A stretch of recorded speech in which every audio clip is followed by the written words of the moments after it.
And so we don't have this anymore for the time being, just so that we don't get distracted. Yeah, I get it. But I'm still working out kinks with that. Last time we had Chopsky on here a couple weeks ago, and everything crashed. Oh shit! We had to just do an audio podcast. It was wild. So what happened was it didn't crash. It's like all the audio sounded like a robot. Yeah. And it was like straight up fucking. I thought it was YouTube, but it ended up being my soundboard. So I had to reload a driver, I think is what they call them, or something like that in there to try to keep it from, hopefully not fucking up again. So fingers crossed on this podcast. This thing's live and going now? Yeah, we're live. Yeah. It's weird because normally you see it up there. It's like, oh, shit. Okay, now we're rolling. What's happening? We'll take some of I don't know. I feel like it's the chat, like right now the chat will probably be good because people can ask questions and we see them right then. Yeah. Matt will have to let us know about them on this one. But there's some podcasts you do on here where they're just like you're talking to them and they're just sitting up there reading and shit. You're just like, oh, yeah. I guess I'll go fuck myself. You know what I mean? I thought we were having a podcast, bro. Yeah. Not having social media day. So It's weird, though, because, like, you see the shit up there, like, even in a pause, right? Like, you'll go to the bathroom, and I'll look up there and kind of be reading through them, and be like, oh, shit, I know that person, or, oh, shit, like, they have asked a question or something. Yeah. It's somewhat hard to not get sucked into that, right? Because you want to be engaging. It's like that's kind of, on one hand, it's not necessarily, I guess, that I should say that that's the point of this, but at the same time, it's like you want to make sure everybody's fucking included, you know. Lord knows you got to fluff everybody. It's called inclusivity, Justin. Yeah. No, get with the times. Not in my fucking life. It ain't. Called get fucked. Well, dude, I'm excited. I'm glad that you guys helped me out. I'm glad we can all get together to make this a pre-party a thing. Big thanks to Strokers. We had talked about doing this before we had a venue. Yeah. And so, actually, I got to give a shout out to Danger Dan for helping facilitate all this shit as well. You know, getting us in contact with Mike from Born Free, talking with Lena Fairless from Strokers, helped all this thing. And it all went together easy. Like, it was nowhere near as hard as I thought it was going to be. But I was worried about a venue. And Strokers is probably the place you want to do it at, too. Yeah.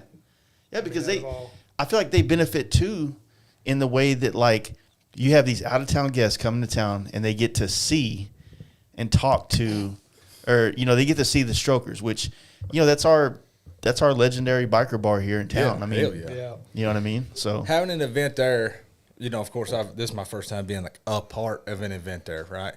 But man, to me, it's like it's fucking genius because there are people that will come to this pre-party or just come to a pre-party in general solely because it's like now it's a reason to go to Strokers. Because maybe they've always wanted to go. Or maybe they like Strokers. They're like, man, I don't really care too much about the pre-party. There's going to be a bunch of people there. But it's like, oh, fuck, all the homies will be at Strokers. Yeah. So it's like it's kind of both cards. People will go because they just want to fucking see Strokers. Yeah. It's a good reason to go see that. But at the same time, it's like, well, shit, if I already fuck with Strokers and now y'all having a party out there. Yeah. Fuck yeah. And then if we're having a party, like I've done all the swap meets and shit like that.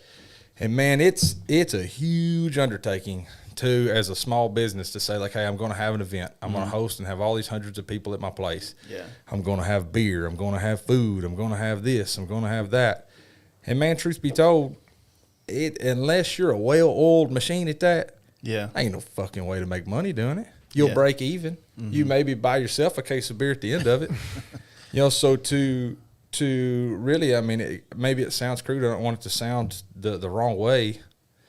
But it's like, man, for them to assume all that responsibility, but they're a well-oiled machine doing it. So now we can come out there, hey, we're having this party for us locals that are in our particular side of the industry that are more, you know, performance or more, you know, whatever, right? We're gassing up Born Free. We're a part of this humongous show that's come into Texas, which I'm fucking elated to be a part of, dude. Like how, like you mentioned in Dan, like, dude, truly, shout out to Dan. That's one of the most selfless dudes I've known. He will 100%. He will push anybody up if he thinks you've got it. So yeah, he definitely with the push of a button, he made one phone call and everything fell into place with this Born Free stuff and us being able to all be a part of it, you know. And I appreciate that a lot, Dan. If you ever hear this podcast, he's probably in Costa Rica or not. He's in somewhere in South America now. Finally, goddamn Nicaragua or some shit. Who the fuck knows where he's at? I don't think he said it right.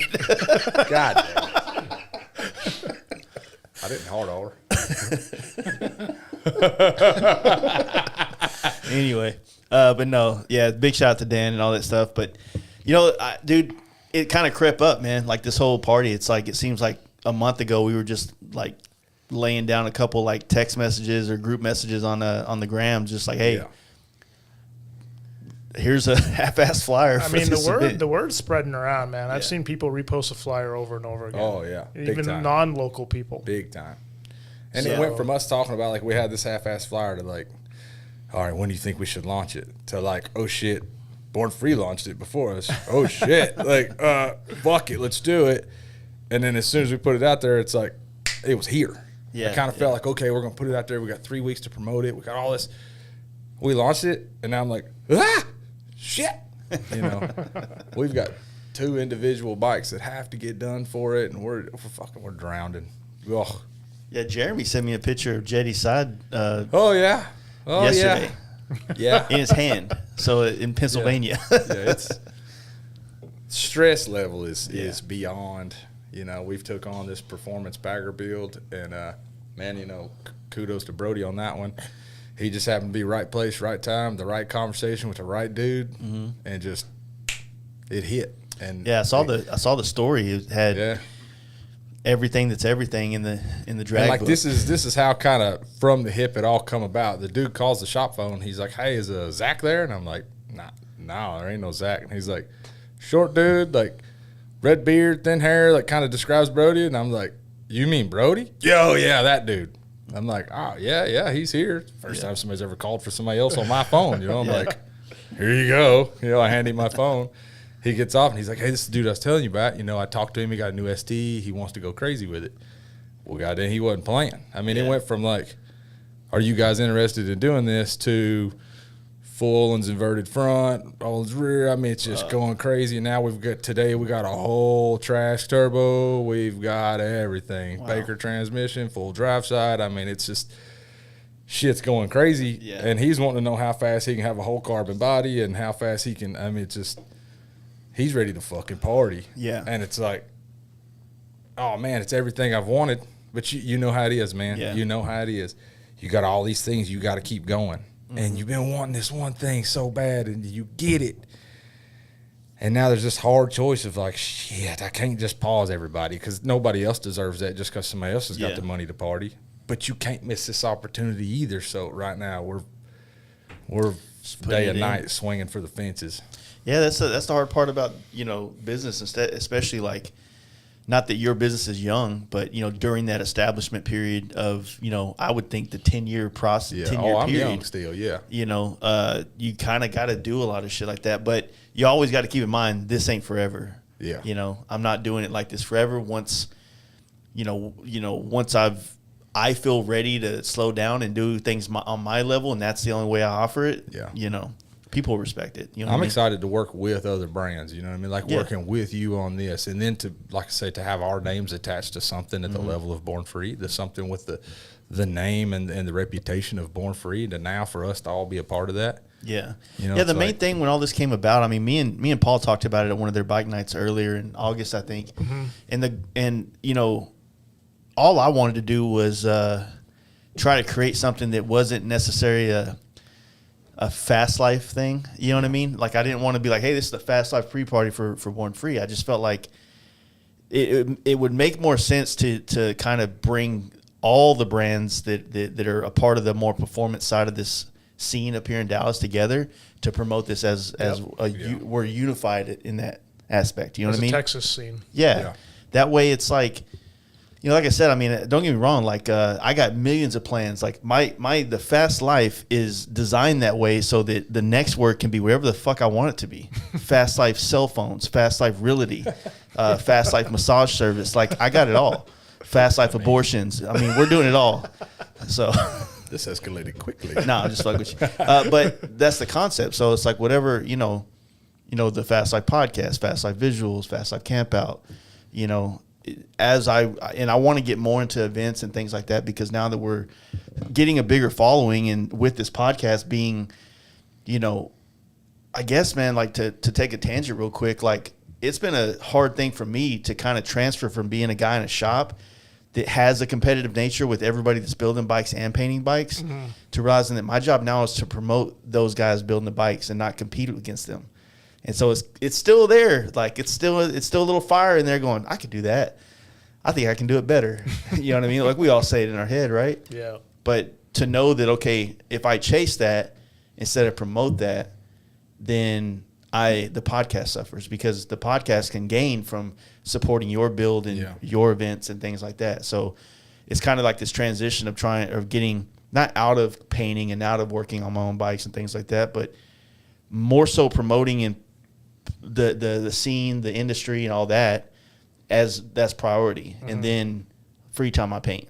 You know what I mean? Yeah. So it's a hard thing up here. I struggle with it every day. I couldn't imagine. But I'll tell you, though, from the little bit, like there's a few people, that I kind of see as like real deal, like promoters in the industry. You know what I mean? It's like, and then when you really like Jeff Holt or like yourself now, how you've taken the podcast and you're using it to promote all the different names and the shops and the companies and the people. It's like, it starts out, it was just awesome because I get to come on here and more people get to find out that my shop exists. Yeah. Right. But now you've got this fucking global outreach with this thing. And now if I do something great, you can say, oh man, hey, look at this. Now you're promoting it. It's not so much an awareness as now it's like you can promote it, you can lift it, you can pump it. And it's like, I think there's an underappreciation in the industry for promoters. Yeah. Right. Yeah. But as the small shop, or as the dude who's got that fire in his ass and is like, I can outdo that one. It's hard to not get in your body about promoters too. You know what I mean? Like, or if this guy maybe he's gassing this dude up, and you're like, man, what the fuck? So like, you only fuck with this dude. It's hard. That's a double-edged sword. Hard to not get in your body, because that's a double-edged sword. Because basically, and I'm already dealing with this in some aspects, is that everybody, and I'm included in this. I'm speaking from experience. I thought I was ready for everything way before I ever got the opportunities. Ain't that the damn right? truth? And I was mad. I was like, why the fuck haven't I got this? I'm better than this, or I'm good at this. That internal ego. And I needed that to keep pushing me along. But, everything has happened in some strange way at the pace that it needed to happen, and opportunities came at the time they needed to happen for me to be able to handle them, right? And so, I deal with that. A lot of people are doing rad shit, but then you get people like, I just don't do social media. I'm like, well, how the fuck am I supposed to know you exist? Or how am I supposed to promote you? Yeah, and I can I can't. There, but let's say you do have social media, but let's say that you don't make yourself available to be known. Yeah. Like, there's enough events that I'm at that you could be at, and if you're not at them, then I never will get a chance to talk to you, because I don't like talking to people on social media. Yeah, I want to talk to people in person. Like, I want to see them at an event. I want to see their bike. I want to see them at our camp out, or at Jeff's show, or at Sturgis, or like the many fucking events that are out there. Like, that's where you need to be. It's like, I've always said this when I was growing my business before. If there was 10 bikes in a parking lot somewhere in Dallas, I was trying to be one of those bikes to get my name out there. A lot of failed relationships, a lot of fights. It didn't work out too well, but almost 20 years later now, like, I know so many people. I have a network of tons and tons of people from multiple parts of my life, from being out there and networking and talking to people and being seen before social media was the king. Yeah. You know what I mean? think the biggest benefit, obviously I don't have my own business, but y'all do. The biggest thing is the fact that y'all are associated to such a big event. Oh, yeah. You know what I'm Absolutely. saying? Like, you see your name. Like, you don't. What other shop is associated to Born Free Texas? Yeah. You don't have that. What other painter is associated to Born Free Texas? You don't have that. So you have these entities that are associated to it. It's like, okay, so now Hang High Customs is starting to become a household name because it's being associated to these bigger events. Mm-hmm. Oh, right? yeah, absolutely. So you have that association now it's like, okay, this guy's getting huge kind of thing. So it's a lot of pressure too, because now you Born Free deals with fucking hitters. Mm-hmm. You know what I mean? So now to think of all of these guys that Born Free is so tightly associated with, or who are the guys who are the companies who have helped build the foundation of what Born Free has become. Mm-hmm. Now to say like, hell yeah, I want to attach my name to that.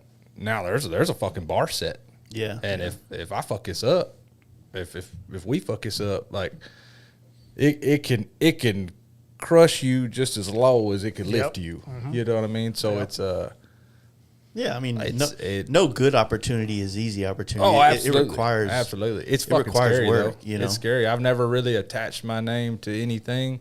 You know what I mean? Like there's a couple of you guys that I've become good friends with who have been in the industry longer or who have had, you know, greater accolades through time. But I've always considered, you know, those people, you know, good friends, mentors, maybe even idols, the older dudes that I grew up watching on TV and shit. But to now have worked and to have had some builds that have been successful and to have kind of earned some of my stripes, if you will. Yeah.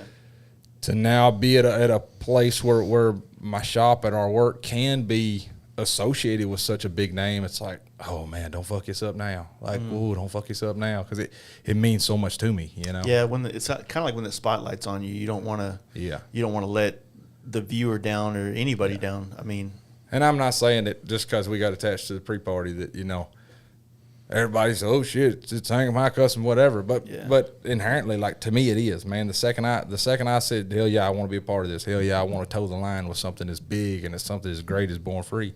I mean, truth be told, this could evolve into one of the biggest damn shows in the state of Texas. I think, and if I can have my name, my company, what me and my family have sacrificed for, attached with that day one, year one.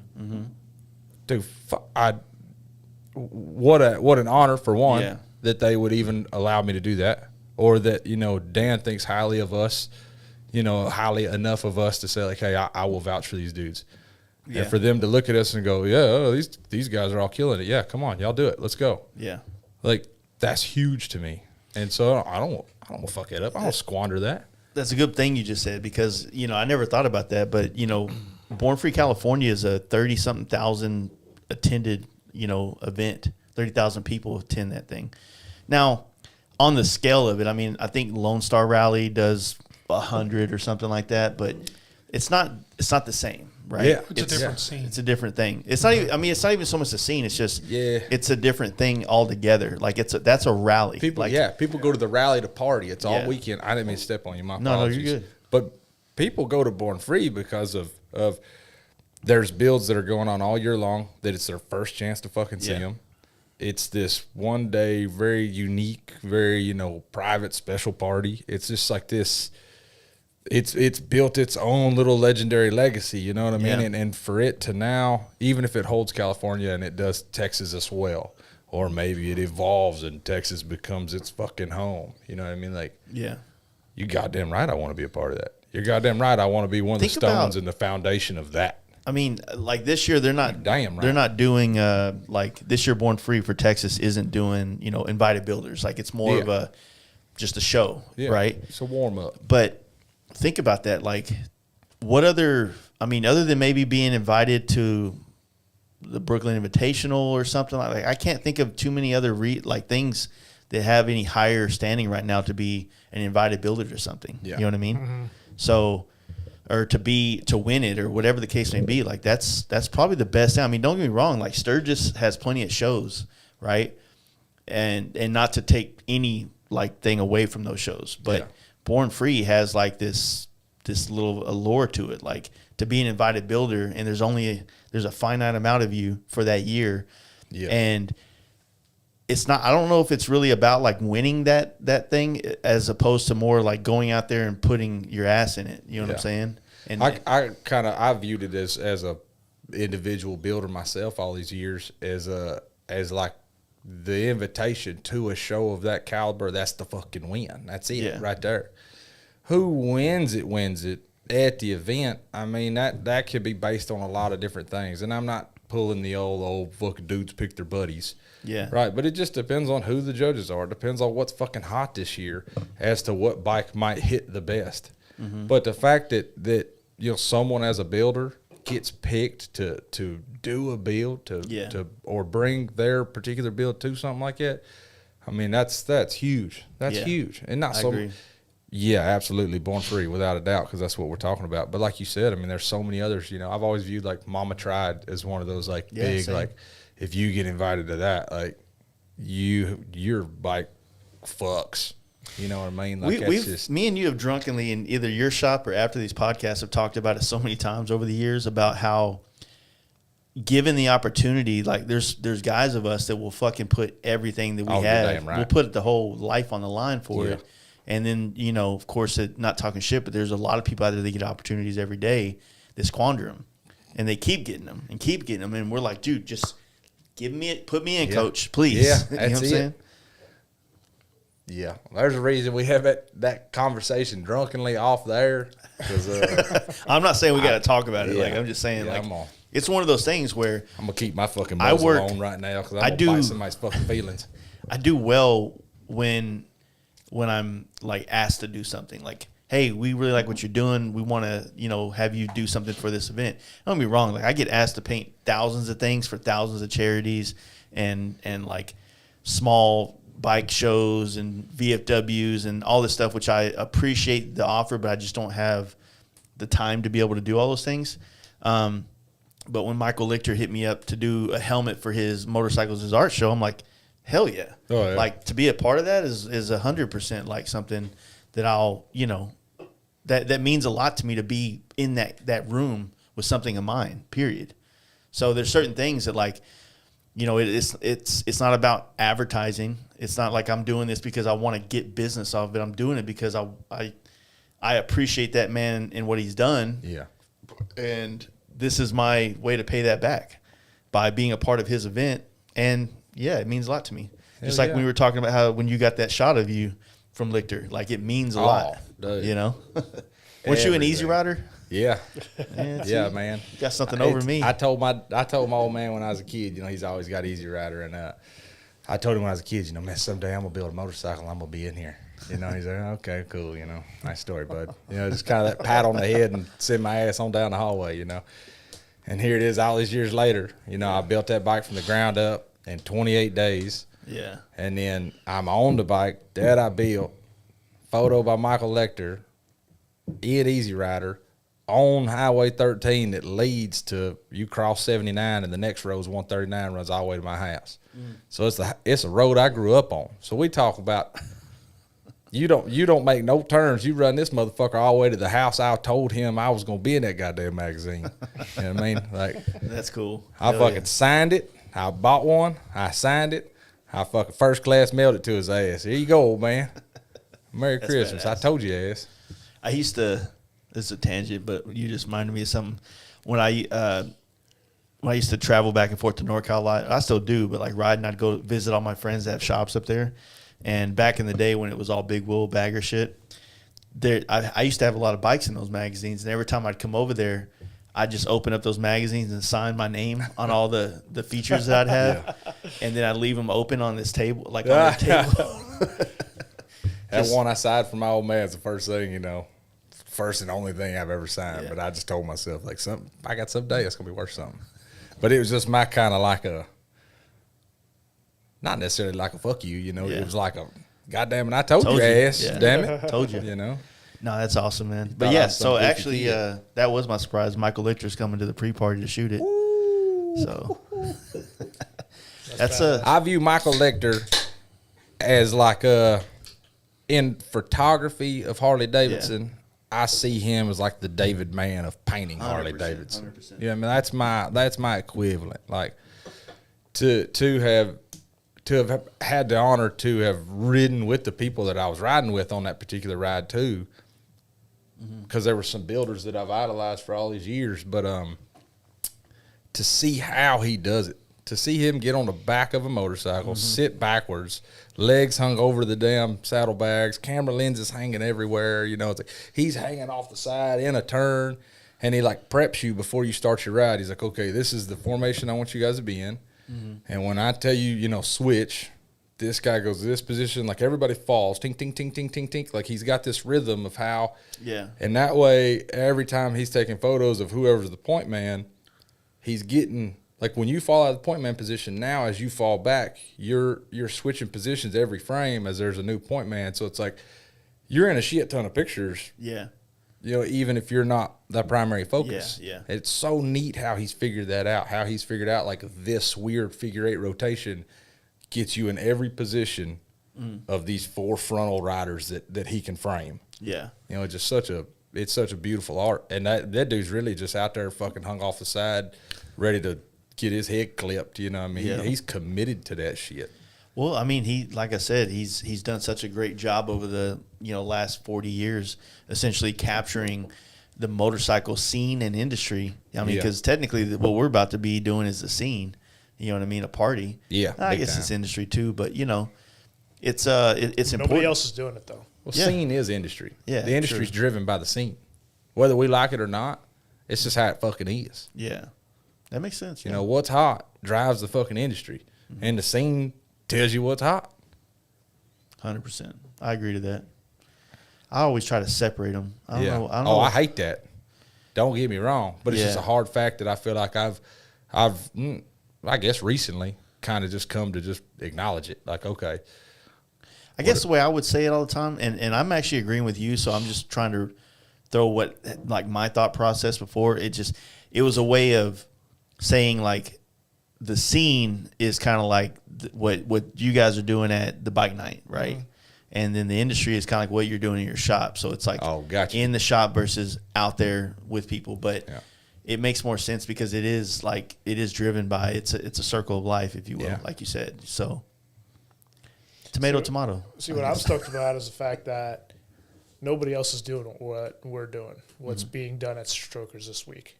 Yeah. You know what I mean? Like, do you have any other pre-parties from anywhere in Texas? No, you don't. Well, they have the pre-party at Nacogdoches for the chopper. But I think that's more directly related with them. Is that not correct? I think so. Yeah. Like, we're doing something in DFW. Yeah. You don't see anything going on in San Antonio. You don't see anything going on in Austin. You don't see. Yeah. Yeah, I mean, we're the closest. I think we're the metroplex closest. I mean, it makes the most sense for DFW to have it. But I mean, think about that. One of the biggest metroplexes in the country, right? One of the highest populated areas in the fucking country per square acre. You know. Yeah. And we the ones doing this. Mm-hmm. Yeah, I mean, I think that we kind of we hit the lotto on being the closest city. Oh yeah. To the event. Yeah. But at the same time, like I said, there's there's a bunch of Houston guys coming up for the event. Rennie at Easy Rider Cycles coming up to the event. I want to say all the homies from like San Antonio and all those guys are coming up too. So I feel like, in Texas, we all got to stick together. So it's all like we're all one in that. Just the fact that if we can get all the homies that we know across all these major cities in Texas to come out to this event and show anybody that's coming in from out of town, because I don't know everybody that's coming from out of town. Yeah. I know there's a handful of shops. I mean, I got a list of shops that are coming in right here that I'm glad to talk about that'll be there partying with us. And those are the people I really wanted Texas, even though I want all these guys to come out and enjoy this show, I also want them to feel like, hey, this is your show. Yeah. This is your party, your Texas. And we're trying to show everybody that comes to Texas, like the hospitality and the bike scene that we have, which has been a strong one. I mean, I've been living off of it for a minute. So we have a good scene here. I want anybody that's not from here to come here and see it and be like, fuck, dude, Dallas, it's got a fucking scene, Fort Worth too. DFW has a scene. But, like the stroker situation worked out well. For anybody coming from west to east to that show, they're going to pass through Dallas, you know? Yep. So, and even if you're coming from east, it ain't far if you go past it to come to the pre-party. Exactly. It ain't far at all. You know what I mean? And say you come to Strokers to get fucked up. Dude, there's a ton of places to stay around there. Yeah. Shit, come sleep in the goddamn shop parking lot. Fuck. You know what I mean? Yeah, I'll do what I can do. I'll turn the water hose on. Y'all can hoe bath in the yard. We got a pond. Well, good.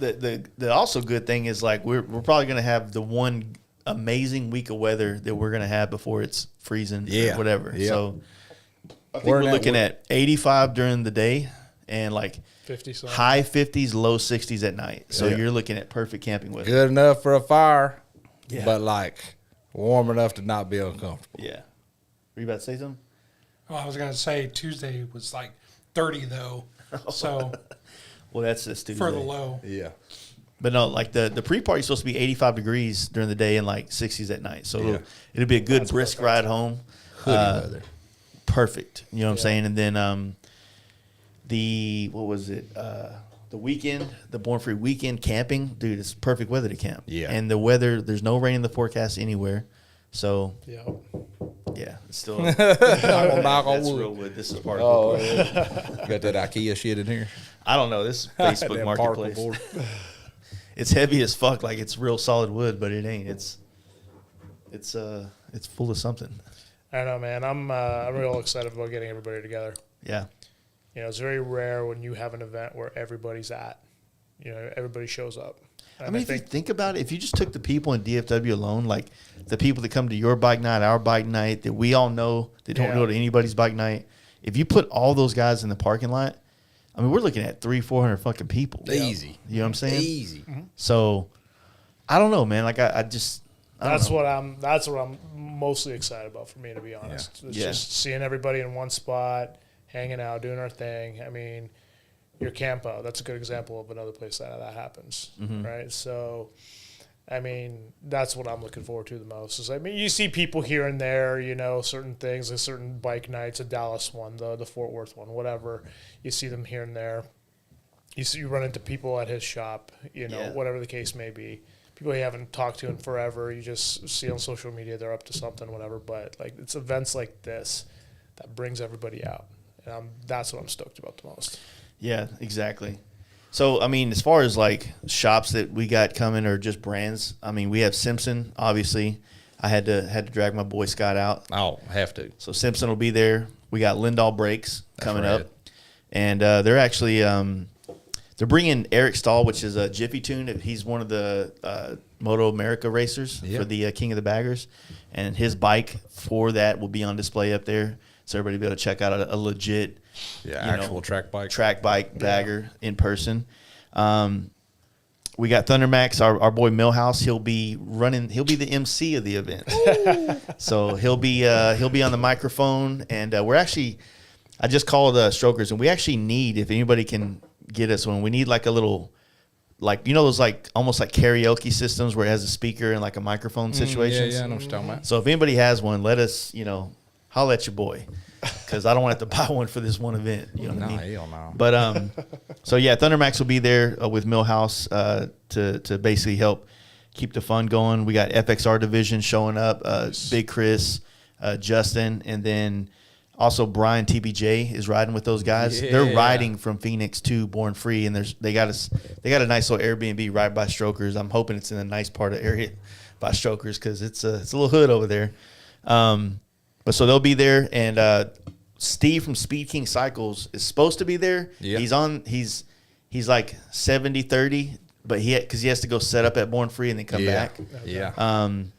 Easy Rider Cycles, I said, will be there for sure. We got Main Drive Cycle, Corey, he'll be there with the FXR, M8 FXR that he built. And like I said, Michael Lichter will be there shooting this whole event, which, he's not really like the guy that's going to be sitting there talking to you and shooting shit and drinking a beer, but he's going to take a fucking 5,000, 6,000 photos that night. And, easy. Like that's he's doing his job. Like, he's there to work. But just having him there means a lot to I can tell you this, anybody that hears this, right? It feels weird when somebody rushes up on you with a camera, of course, right? We got to just keep fucking talking. Yeah. Just keep talking. Keep doing what you're doing. Yeah, don't doing make a whatever face. you're doing. Because it's like he's learned to read the crowd. He's learned to see what drunk asshole's about to do a burnout or some dumb shit, right? Like, and he knows where to be at the right place at the right time. Yeah. Y'all don't fuck up Rick's place. You know what I mean? Yeah, like, I surely don't want that. Like, it's supposed to be a party. It's supposed to be a good time. But what I damn sure don't want is someone to come out there like, oh, it's a party and it's a rager, and they do some dumb shit that burns our names that we've worked so hard for. Because obviously we've earned some kind of respectable reputation for Rick and his daughter to be so gracious as to say, like, hey, you guys can host an event at our fucking place using, all of our facility. Yeah. Right. And to gas up another event that doesn't do nothing with them. You know what I mean? Like, That's huge of them. That's huge of them to open their door and allow us to do that. So the last thing I want to do is shit on Rick and everything he's got going on out there. Because like you said, man, Strokers has been such a staple of the scene in this community. And I'll be damned if I'm going to be a part of fucking it up. For sure. Man, I'll fight anybody that wants to fuck it up out there. We get out the street, just fucking roll around. You fuck up all you want out there. But anyway, thanks for the, I think people get it. Yeah. Sorry. Kill or kill. Well, I just goddamn. Nah. I want to have a good time, but I don't want nobody to fuck this up for us, man. Yeah, we've worked hard to build the trust of other people in the community. You know what I mean? Yeah, it's just like that's a huge liability. I know for a fact they don't want people doing it in their parking lot. It's not so much that they don't want it because they don't want black marks on their parking lot. It's just that their parking lot is like designed so that bikes can ride and be in the bar, right? Mm-hmm. And so if you're in the bar area and you start doing burnouts, you start trying to fuck around, something could go wrong. Yeah. I hate to say that because I sound like the concerned parent, because I know certain people out there like Zach and Ritz Tony, and Cracker, Tony, all these guys, like they handle their shit. They can handle it, but I think that everybody would just rather not risk the potential of someone doing a burnout and then running into Eric Stahl's race bike. Yeah. You know what I'm saying? Or Jetty's fucking Dyna that y'all you run built. into Jetty's Dyna and you guarantee you're going to fight me. You guarantee, don't worry about the vanilla gorilla. Yeah. Worry about my little ass. So, yeah, I mean, if you're going to do that shit, go out in the street a quarter mile away. just don't fuck it up for us. You know what Strokers reminds me of? Huh? You ever been to Myrtle Beach Bike Week? Yep. Suck, bang, blow. Same kind of. I haven't been to that bar though. Yeah, no. Is it like same that? Same kind of setup. Yeah, I hope they bring the A-team out for us though. Oh man. So hopefully we'll get the A-team. But anyway, like they got beer, they got food. They'll be cooking burgers and food. So there's plenty of food to eat at Strokers. And good food too. Yeah. Their kitchen gets down. Plenty of beer, liquor on site. Like I said, it's for the people that's never been there. Like you ride your bike into like an alley into like a big courtyard almost, which is essentially just a big parking lot for bikes, and you can literally go get a drink. The way to describe it is a courtyard. It's surrounded. You can grab a beer or whatever you're doing and go walk and stand by your bike and talk to people about your bike and see other people's bikes, and so it's not like this, And I don't mean to say this in like some kind of weird way, but I know some people like that don't know a lot of people in the scene. Sometimes like their bike that they've been working on for the last year or something might be their way of like, hey man, like I'm into this too. And you see them, you're like, oh man, fucking, I love those wheels. Like, you know what I mean? Like it's a way to like for people to connect and talk. It absolutely is. It absolutely is. I know we kind of talked shit on inclusiveness when we got this thing started, but I really do hope it breeds some kind of damn cohesion. You know what I mean? I got all kinds of customers that are in the shop building badass bikes, like this old boy that Brody got to come in, right? Mm-hmm. I asked that dude, hey, you got social media? You got any kind of way I can throw you out there while I'm showing everybody what we're doing to this bike? He's like, nah, I don't deal with none of that shit. He's like, I literally just want to build a bike nobody can touch. I'm like, all right, that fucks. I'm with that 100%, right? Hell yeah. But it's hard for me to get that old boy to have some level of engaging with everybody else. And then you've got, of course, the Fort Worth side and the Dallas side, should I say, and then all this in between. And truth be told, Born Free does a good job of, like, from what I know of Born Free, and I may be ignorant in this, but it fairly well started out as like a chopper show. Yeah. And then the performance side, Speed King and San Diego and all these guys have now brought this whole performance side of it too. Mm-hmm. So now but what's great is it's not a split show. Yeah. They're together at the same thing. You go to Sturgis, like we was talking about earlier, there's all these great shows, but when you go to Sturgis, it's a chopper show. You go here, it's a bagger show. It's a Dyna show. It's an FXR show. Yeah. It's a Born Free is like, they may be judging categories, of course, but goddamn, it's all in there. It's all mixed together. 100%, yeah. So I'd love for this event to be able to be that way too. I'd love for the pre-party to be able to be that way too. Bring your fucking chopper out. Yeah. I love fucking choppers. Right? I Same, got a chopper and a bagger. I didn't want, that's why I didn't it all. necessarily want to put on the flyer like this is the performance bike pre-party, but it's really just a pre-party in Dallas. Yeah. You know what I mean? Hosted by us. I think because of us though, currently being more delved in the performance side of shit because we all like to fuck go fast and go hard. I think inevitably people are going to kind of subconsciously create that, like, oh, that's their scene. True. Yeah. Nah, bub. I want everybody out. Yeah. I want everybody. If you're from Texas and you're riding a motorcycle, like, you should be here, you know, being proud of being a part of this state and having and just welcoming whoever's not from this state and fucking buy somebody a beer, dude. Have a good time. You know what I mean? Yep. Hey, welcome to Texas, you ain't got a bike dude. and you want a bike? You like looking at bikes? Call Uber. Bring your ass. So the other good thing is we talked about doing raffles, but not necessarily a raffle like you don't have to buy anything, right? Yeah. So I think we decided what we're going to do is just basically when people come in, we're going to have a table. You'll be able to come up, get you a raffle ticket, and, of course, you tear them, put it in one box, blah, blah, blah. And our great MC of the event, Millhouse, will be throughout the night giving away stuff from as simple as like a T-shirt from my brand to a set of rotors for your bike from Lindahl Brakes. So we've got tons and tons of things to give away. I know that you have some things as well. I'll be bringing some Hang 'em High Customs gear out. We'll be bringing some Flow products out. Flow Motorsports. We'll be bringing out some Centauro parts. Hell yeah. We're gonna try to bring some. We're gonna try to bring some quality fucking brands out to the game. So we'll have all that stuff set up. Is the wifey coming? Yeah. As of right now. As of right now, we're a couple weeks out from due date. So yeah, she's ready to pop. She's fucking large and in charge right now. So she she's comes just out at that super uncomfortable state. Yeah, it's like, it doesn't matter. You could stand her on her head. It doesn't matter. She's uncomfortable. We can maybe we can convince them to run behind the table. And do the cards and have we'll have all the shit. Comfortable chair. Make sure nobody's gonna fuck with her. She'll tear all the raffle tickets you want.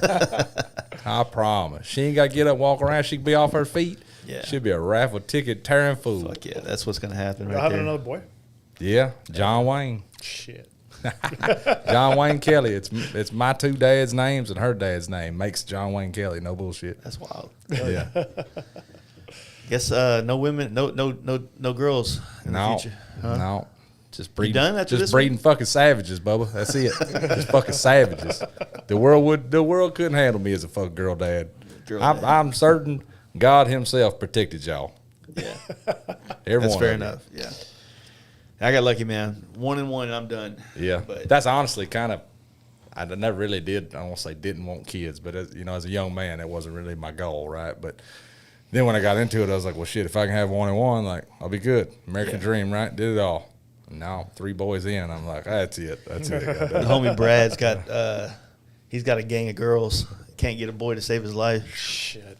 But he's good for it though. He's a good dad. But yeah, so we got, like I said, we have the giveaways going on. I know Millhouse is bringing a bunch of swag from Thunder Max. They're even going to give away a fan for a bagger.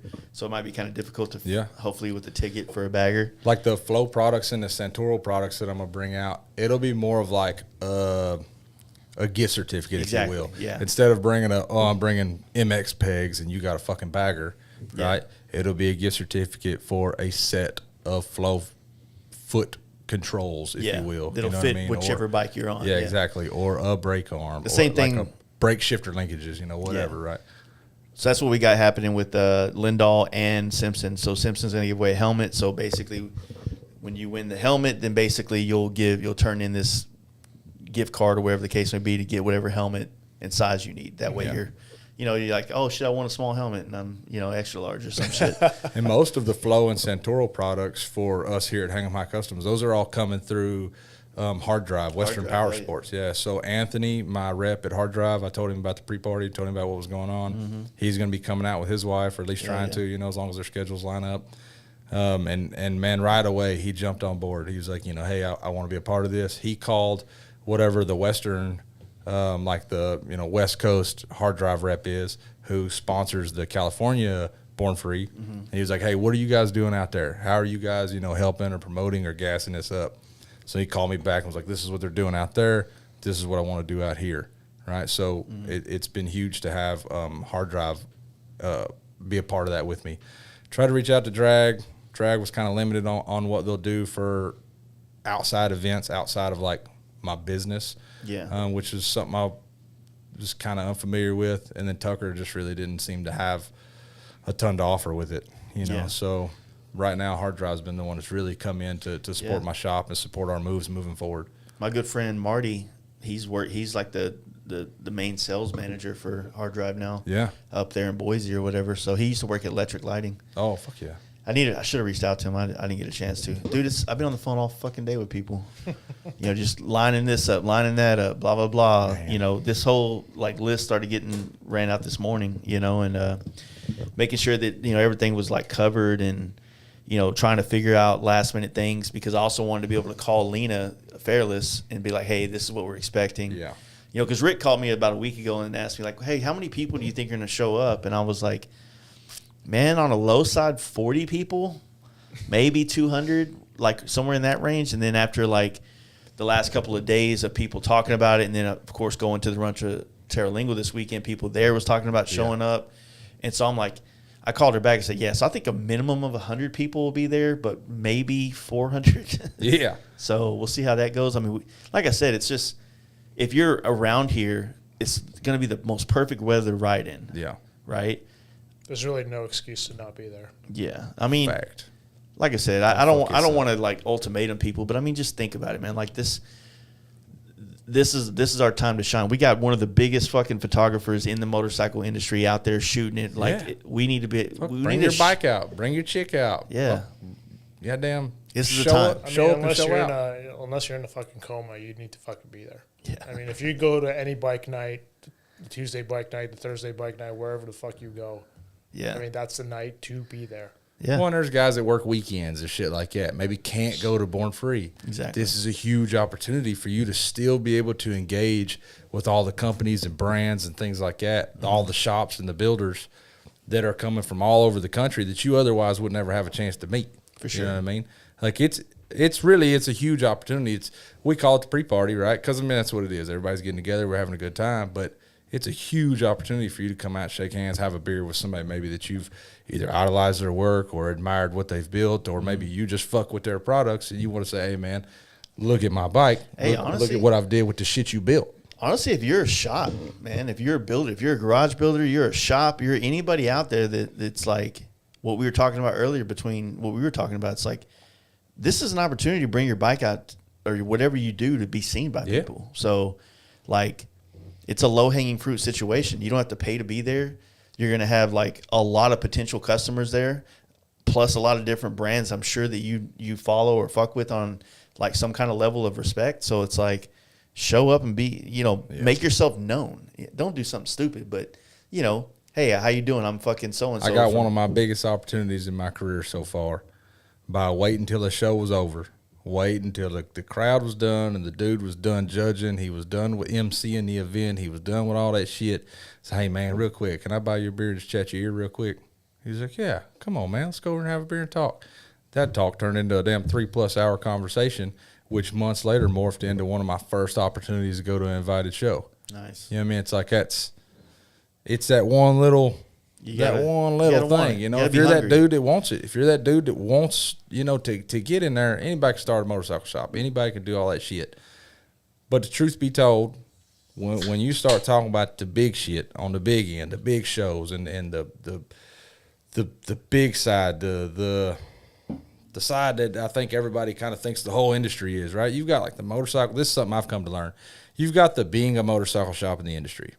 Right, you're a shop over here. You got some mechanics. You change oil. Maybe you customize some cool bikes, and then you've got the side where you're a builder and you're having to close your shop for 2-3 weeks at a fucking time and take all this last little bit of money you've saved up to travel across the country to go to this show and hope like fucking hell you win this trophy that has zero money attached to it. Yeah. Hoping like hell that because you won that trophy, you get that one bike that keeps us all going. Right. Yeah. But it's that all got going for me off of that, just stepping back, waiting for the right moment to say, hey, man, let me shake your hand, buy your beer real quick. And then that opened it up, and then it took off, right? Yeah, it's like you got to follow it up. It's that concept of closed mouths don't get fed. So it's if you want to do something or be something or get out there, I mean, obviously you got to have the skills and whatnot to back it up. But, one thing I've noticed in just my path in life of growing is if there ain't opportunities, make your own.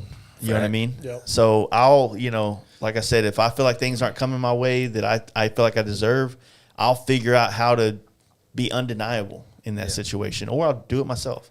And I know everybody can't just do it themselves, but, you know, that's just me. I feel like, you know, if you're just like, if all your energy is just going into social media for your brand and not actually going into like anything in person, like you're missing the second part of that step. Like social media is a fucking powerful tool if you use it the correct way, but it isn't the say all be all. It is just it's an easier connection for a first impression, but you still have to be there in person. Yep. You know what I mean?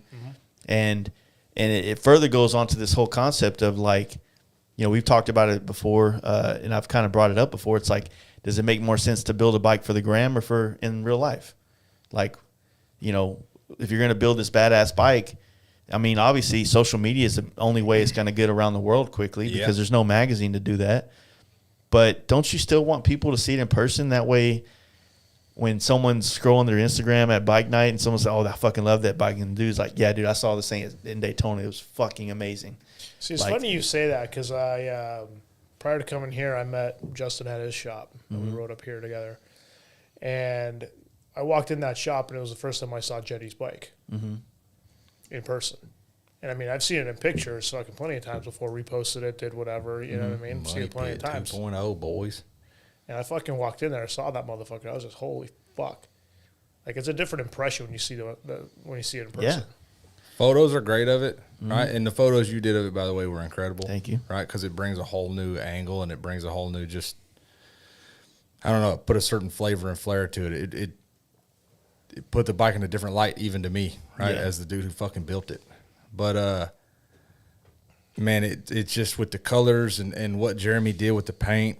I mean, it's different. It's fucking different. You can see a picture from the side profile, but it's not until you walk around the back of it that you see how it's got these real tight hips, but then it flares out and it's got this fucking cockpit that's just like, you see it, you're like, God damn, this motherfucker looks fast. You know, it's like you can't help but be like, oh, this bitch is going somewhere, you know. But then there's the little things of like, before that inverted front end come around, we was going to do a standard, you know, mid-glide 49 millimeter, just built out proper. So we had an actual Dyna fender. That's what Jeremy painted. Well, then we got this Olin's front end. Well, a fucking Dyna fender don't mount to that. So I, from the hip, draw these blueprints on paper, take a cell phone picture, send it to fucking Justin, my machinist. Yeah. He makes these goddamn hell yeah beautiful brackets. Now we're running this Dyna fender on these inverted front ends. Yeah. It's like the way in a picture you don't see all that. Yeah. But when you get to the bike and all these pictures don't show most of the damn fine, soft color pinstriping that's in it. Jeremy did so much in that. And it's often even with your helmets. You know, you post these helmets and it's like, it's not till you get close that you see some of this fine work that's in here. Yeah. You know what I mean? Well, the other good thing about it is a lot of people are probably on the fence on certain products that are on the bike. Like, man, I think I want to run this or I think I want to run that. And like when you go see these bikes in person, you get to see, you almost, I mean, you don't get to hold it, but you get to see how it fits on a bike, how it looks on a bike in person, right? Yeah.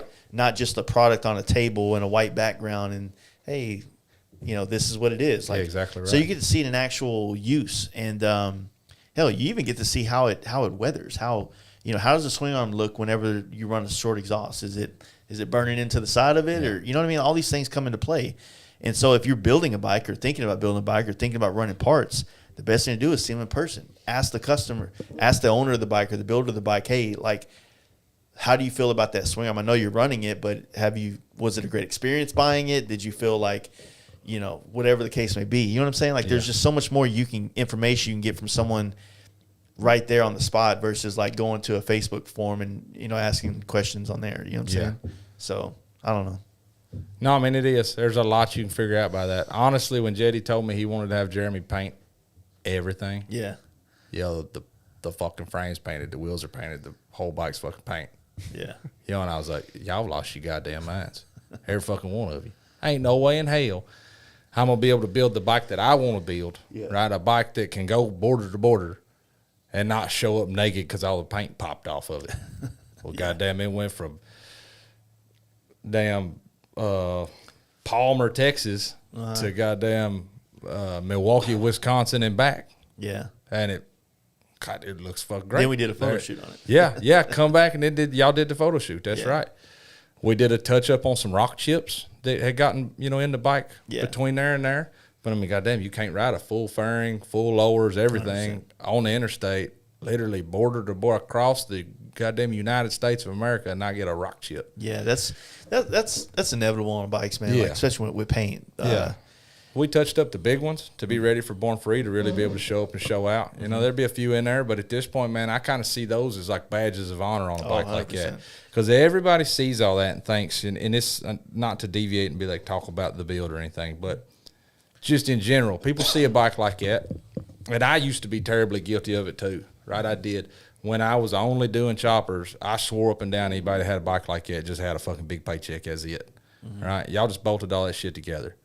I can confidently fucking tell you, sure, you could have bolted some of that shit together, but just because you buy the best brands that are out there does not mean that these 5 brands are going to bolt together directly. Because what I think happens is, let's just say there's Joe's Speed Shop. I'm making this shit up if there is a real Joe's Speed Shop. Yeah. I'm not talking about you, bud. Joe's Speed Shop makes a cool fucking something that's built to go on to a stock Harley. Well, you buy Joe's shit. But then Bob's Speed Shop built brakes that was made to go on a particular front end, and now you're going to put it on Joe's front end. Well, his shit was made to go on the Harley one. So it's like these little things, just because you're buying the top ones in the fucking world and you're spending all this crazy money, that shit don't just bolt together. Yeah. You put it all together, you set the bearings right, and the rotors ain't centered into fucking calipers at all. Or, there's just all these things go into play, and it's like then you find out you could bolt a bike like that together. But to really build one, to put 340-pound jetty ass on there who's going to run 150, 160 mile an hour on this thing shirtless, one-handed, and for him to stop at Taco Casa and tell you it never shook, it never rattled, it did nothing but walk out of your fucking life until you caught me here at the taco shop. It's like, man, that feels good. Yeah. But it put it all in perspective for me. Like, I admire some of these bikes a lot more than I used to now because there's so much more that goes into it. Right, so much more that went into that than you would ever think. Buying a lot of products and putting together, like you said, there is the paycheck version of that where someone just has the money, they buy everything they like. It doesn't mean it goes together. Yeah. It still is a builder, a vision still has to be placed on it to put all the right parts together. Yeah. Even if you're not making the parts by hand, this part and this part might not, this brand and this brand might not, work together. But then this other part of this one brand might work with that. You know what I mean? Yeah. And you got to be able to look at all that and go, well, we need to keep the continuity going with this style. Obviously you don't want to go buy if you're doing the low hanging fruit of I got a black bike, I'm putting black carbon on it and gold parts. Not all golds are the same. Not all golds are the same. I tell you the goddamn truth, and I hate to kind of I don't want nobody to go looking for it, but however, we bought some top of the line. Best money could buy. Pull them out from the same company. There's 2 pieces. It's 2 golds. Call the company. They're like, it happens. Yeah. I'm fucking sorry. What? That's why, there's always the next level, right? The next level would be everything that you buy, you have coated yourself. Yeah. And so that means that, okay, this ARP bolt kit that we just paid, $1,000 for, well, we had to pay another $500 for the special coating. On top of this, on top of the pegs, on top of the swing arm, on top of these other parts. So it's like you add another $2 or $3 grand of coatings on top of these parts that were $5 or $10 grand. Yeah. Right. And those are just there's always another level you can go. It's not until I feel like you're a builder though that you start to see, because 2-3 years ago when I wasn't that far into that kind of shit, I would have never thought anything of that. I'd have thought you just bought fancy bolts. I wouldn't have been able to tell the difference between this fella over here who bought fancy bolts and who bought fancy bolts and then fucked around and made them fancier. You know what I mean? It's I wouldn't have spotted that. But as a builder, now dealing with these every day of my fucking life, sitting at the dinner table thinking about, God damn, these bolts look just like his bolts. How to make my bolts look better? Well, it's the details of a build of these type of calipers that are the difference because you're not hand rolling, you're not fucking bending a fender over your knee, 100%. Right? But maybe there's something that's bothering you, or maybe there's something that, you know, having that connection with Justin, he can make, you know, said part to make this fit cleaner and nicer. I mean, I think today Justin posted, like, when you run the bearings or brakes, it leaves a gap between the hand controls and the brake arm. Yeah, he's got that little So filler. He makes a little filler thing. It's like those are the type of, like, details that separate certain builds. And, you know, like, there's levels of anal across the board, right?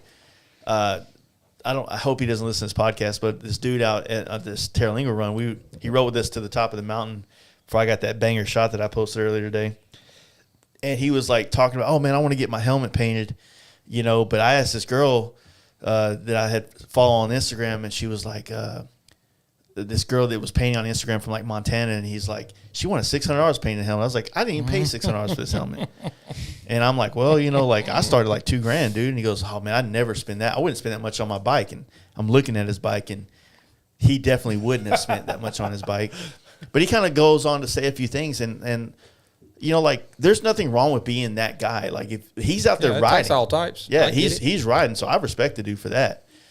But, you know, I just told him, I was like, you know, custom ain't for everybody, bud. Yeah, that's it. And he goes, I just can't afford it. I'm like, that's one of the reasons why it ain't for everybody. But there's also different levels of custom, whether super flashy or minimalist. Yeah, I mean, and sometimes the minimalist stuff costs more than the super flashy shit. I got told by an old graybeard full patch outlaw out of Tennessee years ago when I was building my shovel head. I was a young man, and I was getting upset, wanted this thing to be cool, but I ain't no fucking money. And anyways, I was bitching about something. He said, look, boy, cool ain't cheap and cheap ain't cool. And it was like, I always held on to that. Because it's been relative. Yeah. I don't give a shit how you slice it. You can find a way for that to truly be relative. Cool ain't cheap and cheap ain't cool. Right? Yeah. It's like, and I'm not saying that you got to be fucking loaded to have a nice bike. It's not that, right? I mean, like, I think about Trey's bike, Trey's Black Road Glide. Yeah. It's a clean bike. Fuck yeah. You know, but my bike and his bike ain't in the same category. You know what I mean? Not because his is less than mine or whatever. It's just that mine's painted. His is black. It's different. It's like those don't compete. But his bike still looks good, and I would be happy in my life if, you know, if I wasn't a painter for a living, I would be happy with that. You know what I mean? But I feel like the whole concept of, like, the hating that I think people do. Yeah. You know what I mean? Like, oh man, that's one of the things I used to get off on this shit. I don't anymore. I try to, it's an ego thing. Is like, I'd love to go to Strokers, and these old dudes would like look at my bike and go, this motherfucker don't ride anywhere. I'd listen to them say the shit. Like, they wouldn't know it's my bike. And I'm like, I want to be like, well, actually, sir, here's me. You know what I mean? Like, but it's all, that was my ego wanting something to. For Labor Day, I rode 21 states and 7,600 miles in 9.5 days. Hell yeah. I forgot about that, but I was going to ask you. I had wrote it down on this next page. Oh, well, we'll get to that better later. I see you, big boy. No, that was a rad one, man. Like, I think Insta having Kyle right now is on something like that. Well, he went to he rode from St. Louis, where he's from. He went to the Smoky Mountain Tour, the V-Twin Visionary deal, then left there and went to Daytona, and now he's on his way here for the pre-party. Yeah, he's gonna make a good run. All on his like the same trip, and we're like 3 weeks now. I think it'll be like the total. So I was like, yeah, but he's stopping, taking quite a bit of time in places. Yeah, he's not running like you did, but just the concept of being gone. Like, I feel like I'm seeing more and more of the homies just getting out and being like, we talked at bike night, at y'all's bike night, drunkenly. Yeah. Which I got to tell you about my last bike night experience at your place on the way home. But yeah, we were talking, and you were like, man, it was like Thursday, and you were trying to leave like Sunday at the latest. Yeah. And I think we shot Jetty's bike on Monday or Tuesday. Yeah. And I was still fucking and you were supposed to be in Seattle like on Thursday or Friday or some shit. Yeah, I was supposed to be in Seattle Thursday night. I had to be there Friday by noon. Fucking had to. And I didn't leave until afternoon on Wednesday. And I run the fucking shit out of that bike. I still made it by Friday morning. And, midday Friday, really. And that was with me having to go way the fuck out of my way to rebuild a clutch in the goddamn Harley parking lot. So is that what you ended up doing? Mind you. Yeah. Yeah, 'cause I remember you called me about it, so it was at the clutch? Yeah, it was the clutch. And, at that point, I got to looking at like, man, I knew I wasn't going to be able to make it all the way up there to Tucker. Right? Because like that was, you were like, hey, I think this is your best option. It was like, there's no fucking way. It got to where on the interstate, I couldn't run over like 75, 73, 75. Yeah. I mean, if you didn't like get up there and unload it and just set the cruise, if you rolled in the throttle at all, it just, like no speed. You couldn't pass cars, you couldn't do shit.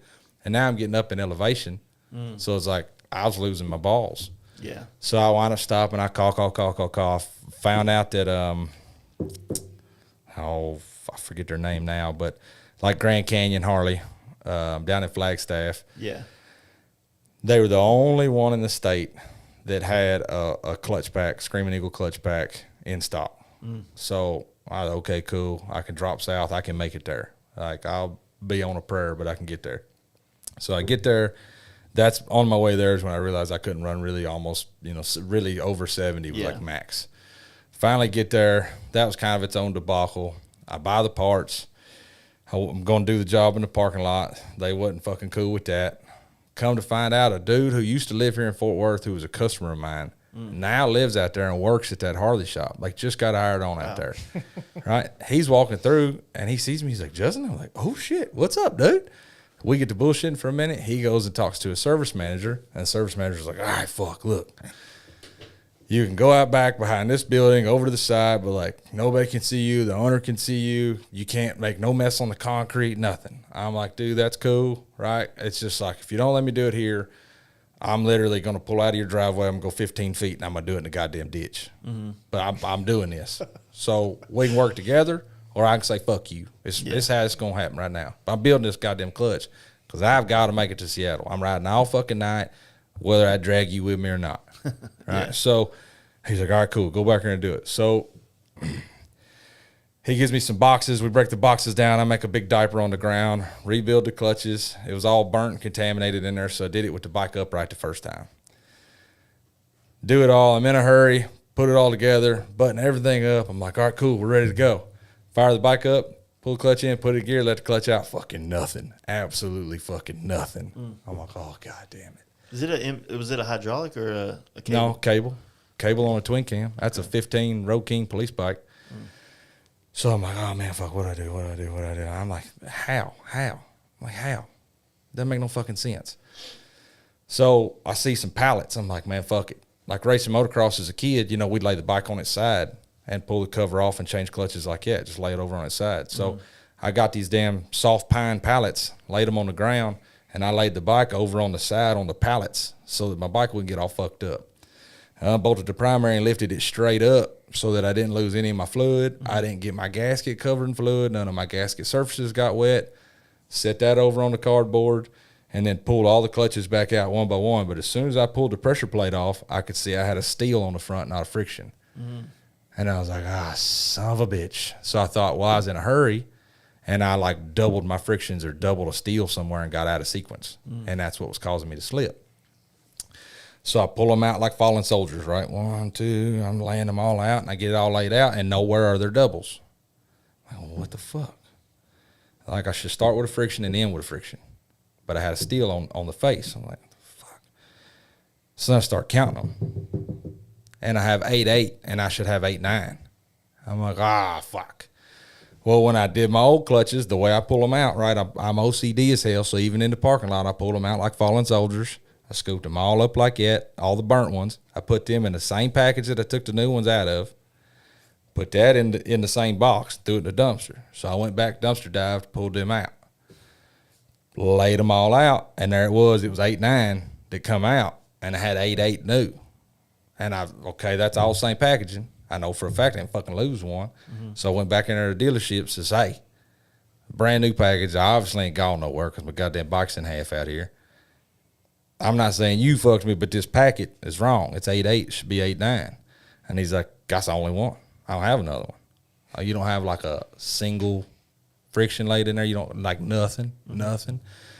So anyways, I kind of got fucked around on that deal. I'll spare everybody. I wind up, your furthest friction out usually is the one that's burnt the least, right? Because it's out there. It stays the coolest, right? So I took that one.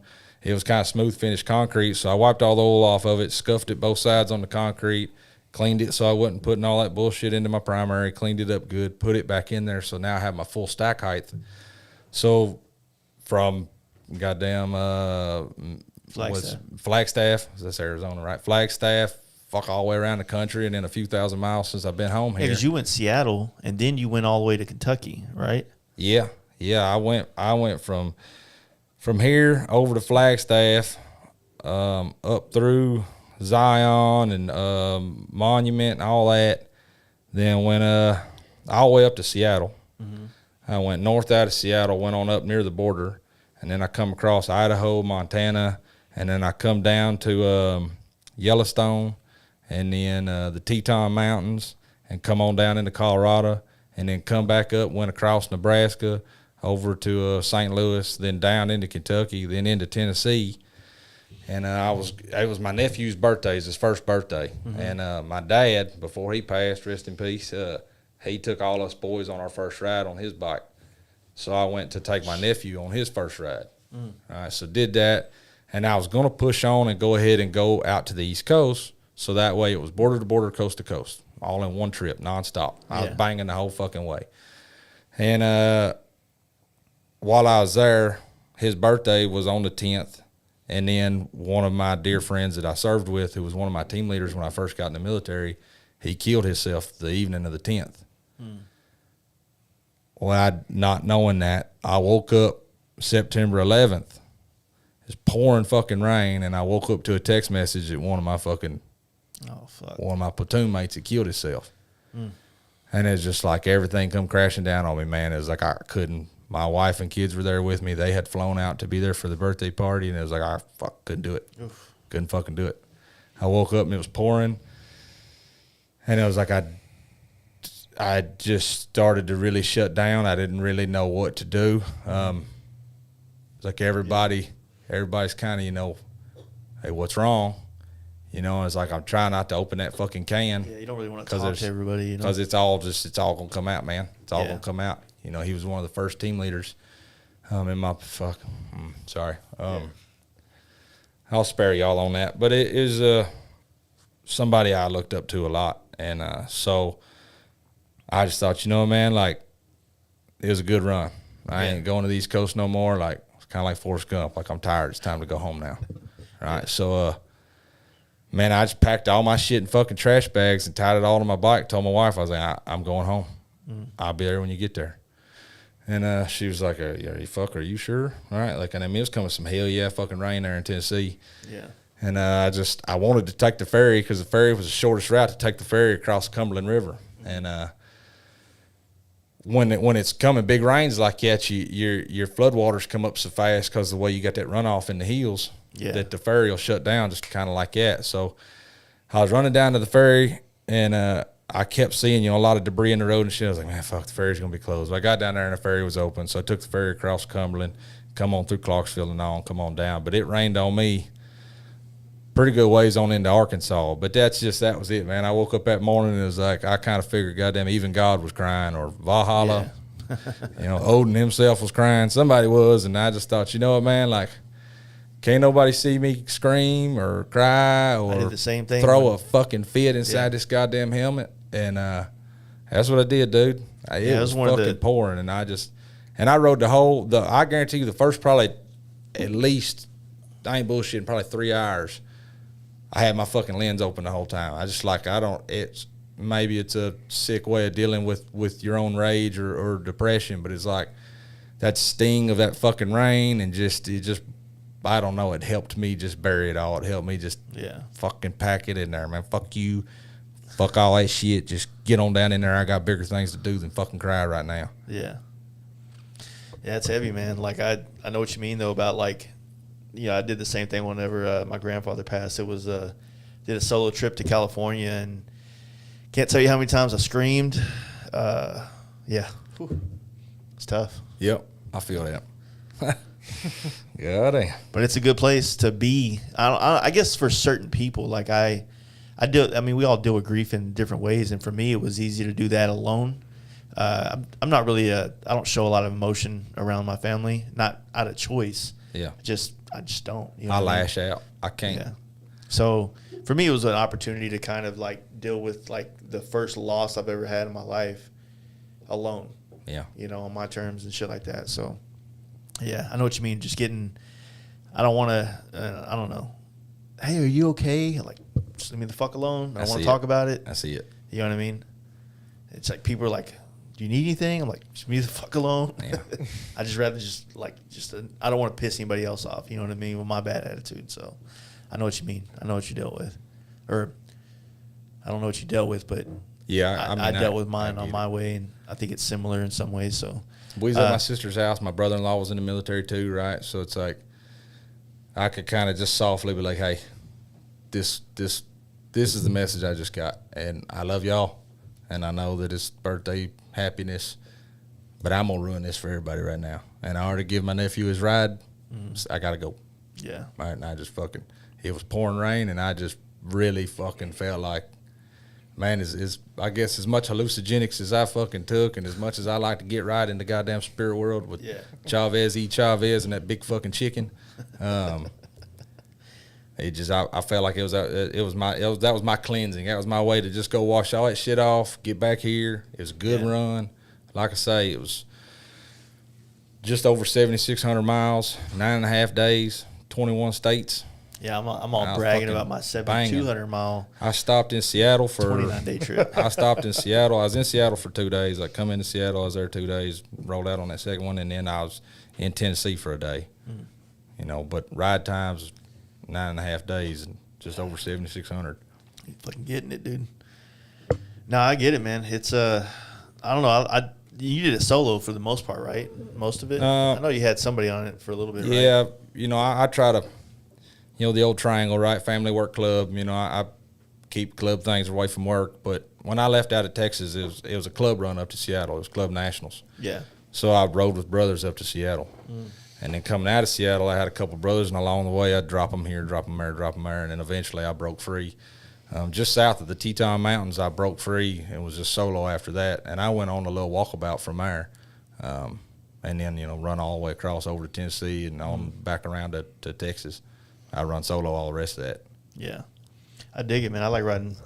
I like the solo shit. I've been in that more lately. Not because I don't want to be with my friends. Like I want my friends there. Yeah. It's almost like I want to meet them there. Like, hey, y'all go this way. I'm gonna do my own thing. I'll meet y'all there. We've talked about this in the past, but when you go on a long trip like that, you know, people hear this shit. They're like, man, no fucking way. Like, why would you put yourself through that, or why this, or why that? The first several hundred miles are hell because your mind's so busy. Yeah. Your ass is trying to figure itself out. You're trying to the bikes. There's all these things going on, right? You got all these things that's happening in your fucking mind, right? And this whole time you're processing. You got this thought. You work yourself through this thought. You find a fucking answer, or you find there is no answer. What the fuck ever, and you move on to the next one. And you're banging down this checklist, and every fucking 100 miles, the checklist get a little shorter, get a little shorter, get a little shorter. Well, I left out had a real goddamn big checklist, so it wasn't fucking 5-6 states into this shit where I finally was like, just looked around and just like actually seen some shit and was like, oh, that's pretty fucking cool. But I swear, man, at least the first 2 days, especially with the whole clutch thing, kind of just fucked my mindset off day 2. But man, the first bit of that's just clearing out. You're almost off camera. You gotta scoot over. My fault. You keep scooting over. I run away. Goddamn, he stinks, y'all. Shit. Nah, I'm just kidding. My bad. What's up, big boy? I'm over here in this shit now. Where y'all at? Where's the camera at? Now you're crowding. How deep? It's all good. But yeah, no, I mean, I know you did that trip, but I mean, fuck, dude, after Sturgis, like even before Sturgis, you had this hard ass push to get Jetty's bike done before Sturgis. Then after Sturgis, it was, any kind of button up that needed to be done before you did the trip to Milwaukee. Yeah, we went. And then your trip. Yep. And then like just getting back into the swing of all the business that you've already had accumulated over the year, and of course shorter times than that. But that Road King I'm on, I mean, I had bought it a few weeks prior, really, I don't know, a month or so prior, but never rode it, never touched it, never nothing. I never test rode it. I went out there and bought it from Robert Cheeks. Mm-hmm. I drove down there to him, Leander, or however you say that, and down by Austin, bought it, threw it in the trailer, carried it back up here, unloaded it, never rode it, put it on the lift, tore into it, did the cam chest, did front rear suspension, did all this shit, rolled it off the lift and took off to Seattle. And I got to I got to New Mexico before I was like, man, this clutch don't feel right. Yeah. And I thought, well, it's just gotten hot. We've been going hard today. In the morning, I'll adjust it, and it'll be all right. Yeah. So I let it cool down overnight. In the morning, I adjusted it, and I didn't make it maybe 100 miles into day 2, and I was like, oh, she gone. She gone. That's a wrap. Yeah, I mean, that's what happens on those trips, man. This past weekend, man, I finally got a chance to go do Terra Lingua and all that part of Big Bend. I've never done any of that, and I wanted to so bad. How is it down there? I heard that's a good time. Dude, it's I think my favorite town, because I'm a city boy. You can understand that I'm from the city. Sure. My favorite town is Alpine. Marfa has a cool vibe to it, but it's definitely like a, hey, we're trendy and you're paying for it kind of situation. But take your old lady to that place, right? Alpine is like a straight rip south, 80 miles. You're in Terra Lingua. Terra Lingua is the shit. It's like a ghost town. There's like 3 or 4 little bars, and they are fucking packed because there's nothing else down there. Really? Restaurants are okay. There's a good barbecue joint that we were eating at the event. The riding is amazing. It's definitely the best riding in Texas, 100%. Really? Some of the best scenery, the best riding, and there's not a lot of people out there, so you're ripping. Like, we're fucking riding hard through Big Bend. Now, as far as national parks go, if I'm going to say, I was always told there's a bunch of cops down there just because of the border. No. Yeah, Border Patrol, they ain't pulling you over. Oh, yeah. You know, they're not sitting there with a radar gun going, hey. No, we were ripping, dude, hauling ass. And it's pretty surreal, like, down there as far as, like, the terrain, because, you know, it feels like you're probably, like, in, you know, not Zion, but maybe southern Arizona more. Like, mountains, they're fucking pretty big. And like I said, it's just nice and wide open. And the weather's it was a little bit hot this weekend, but, you know, desert. Riding around Fort Davis, that was amazing. That's where what is it they have there? The observatory, where they look at the stars and shit. Yeah. And that's just north of Marfa and Alpine. Alpine, the reason I liked Alpine was it's on the cusp of all this stuff, but they have, like, restaurants and bars, and there's this cool little biker hotel that they had there, and we shut that bitch down with Wes and Steve and all the LTD crews. Yeah, I bet y'all did. As soon as we left, I was hanging out with Jose from Waco. As soon as we left, we shut the bar down, but then they ordered, like, 3 buckets of beer to keep drinking into the hotel room, because the hotel is above it.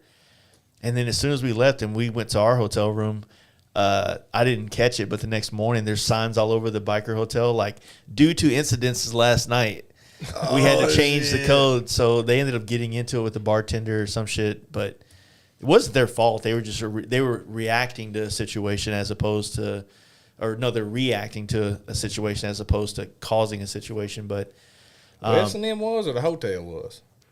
Apparently the hotel got out of line with them. And then they were already drunk. So and the boys squared them away. Yeah. Yeah. So. You know what they say? Goddamn, you fuck around, you'll find out. What's that fucking chart?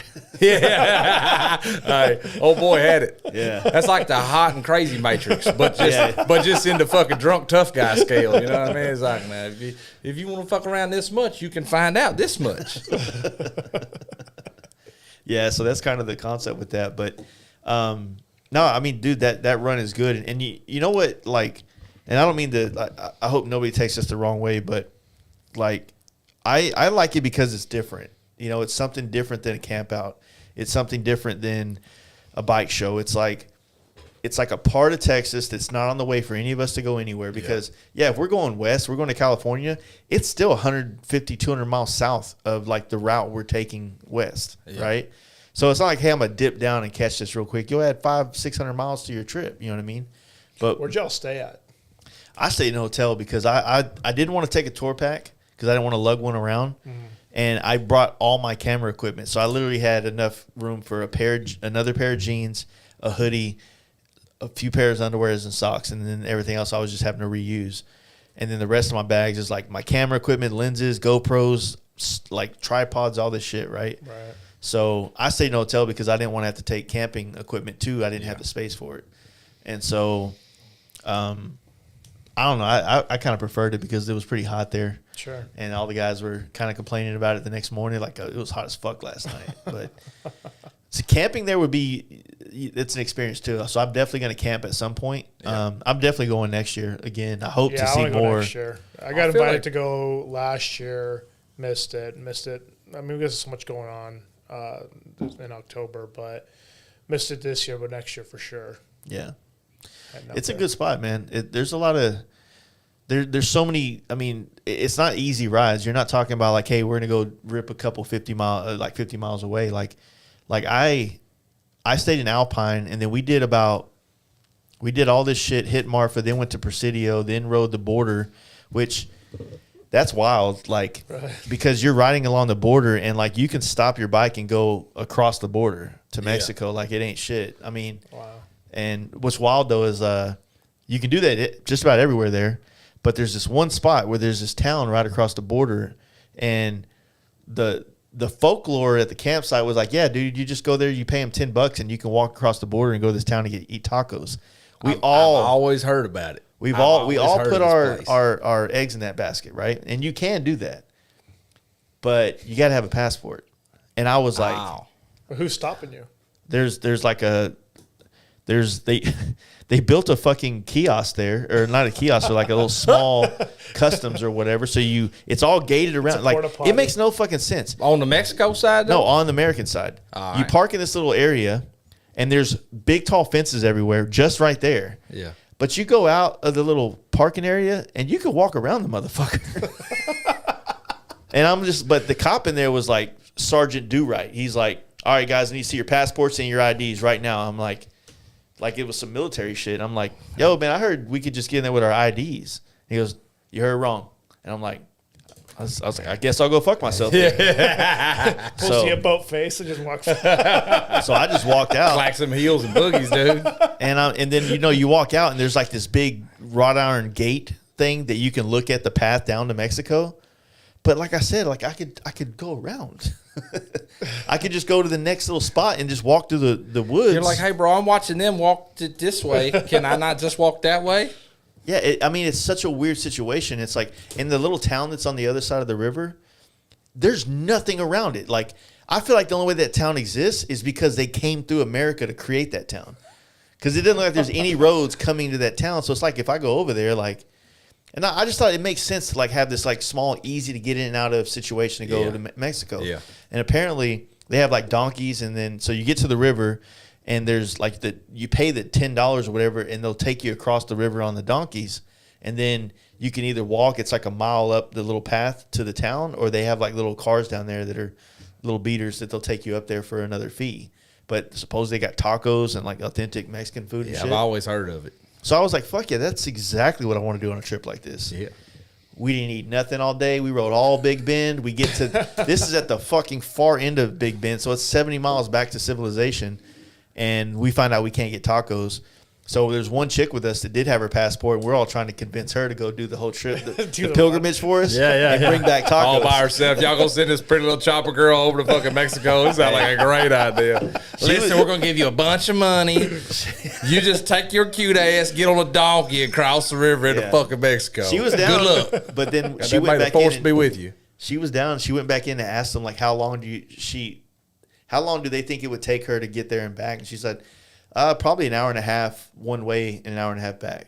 And I was like, we'll be here 3 hours waiting on tacos. So I'm like, I can't do that. Fat boy got to eat. Your tacos cold and wet by the time she gets it's already back. soggy. It's falling apart. Like, cross you the get a river fork with them and shit. So, but as far as views, as far as like the land, it's pretty badass.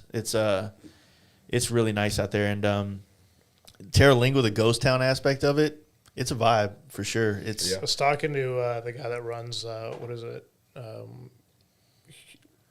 FXRs of Houston. Adam? Adam. He's gonna be at Born Free. Adam's a cool cat. He is good.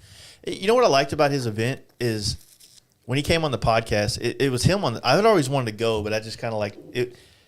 I think I said it on a post today. It's like it's always been on the bucket list, but because it's in Texas, it's always been real low. Like I just said, I'll hit it when I hit it. You know what I mean? But when he came on the podcast, he was so passionate about it. And then I saw he did a solo ride out there just to kind of like make sure everything was in place so that when everybody got there, and I appreciate all that work that he put in to curate this event and make it a good experience for everybody. And the same thing, we got to this barbecue joint that he set up everything. They got signs hanging up. They're stocked with beer. They got fucking meat ready to go. I mean, you're telling what you want, and then by the time you get your change and you walk over there, your plate's sitting right there with all the food on it. Like, it was just curated well. And at the last night, there was a lot of banditos out there, which was dope seeing all them and finally meeting some of those cats and shit like that.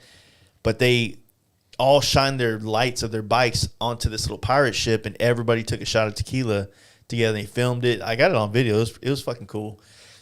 It's like Adam is kind of a nostalgia kind of guy, kind of a sentimental kind of guy with things, and so it poured over into this event. So you couldn't help but also have a little bit of that sentimentality. I feel like he has like the chopper culture heart. Yeah. Right? But an FXR. Loves to fucking go fast on that FXR. Yeah.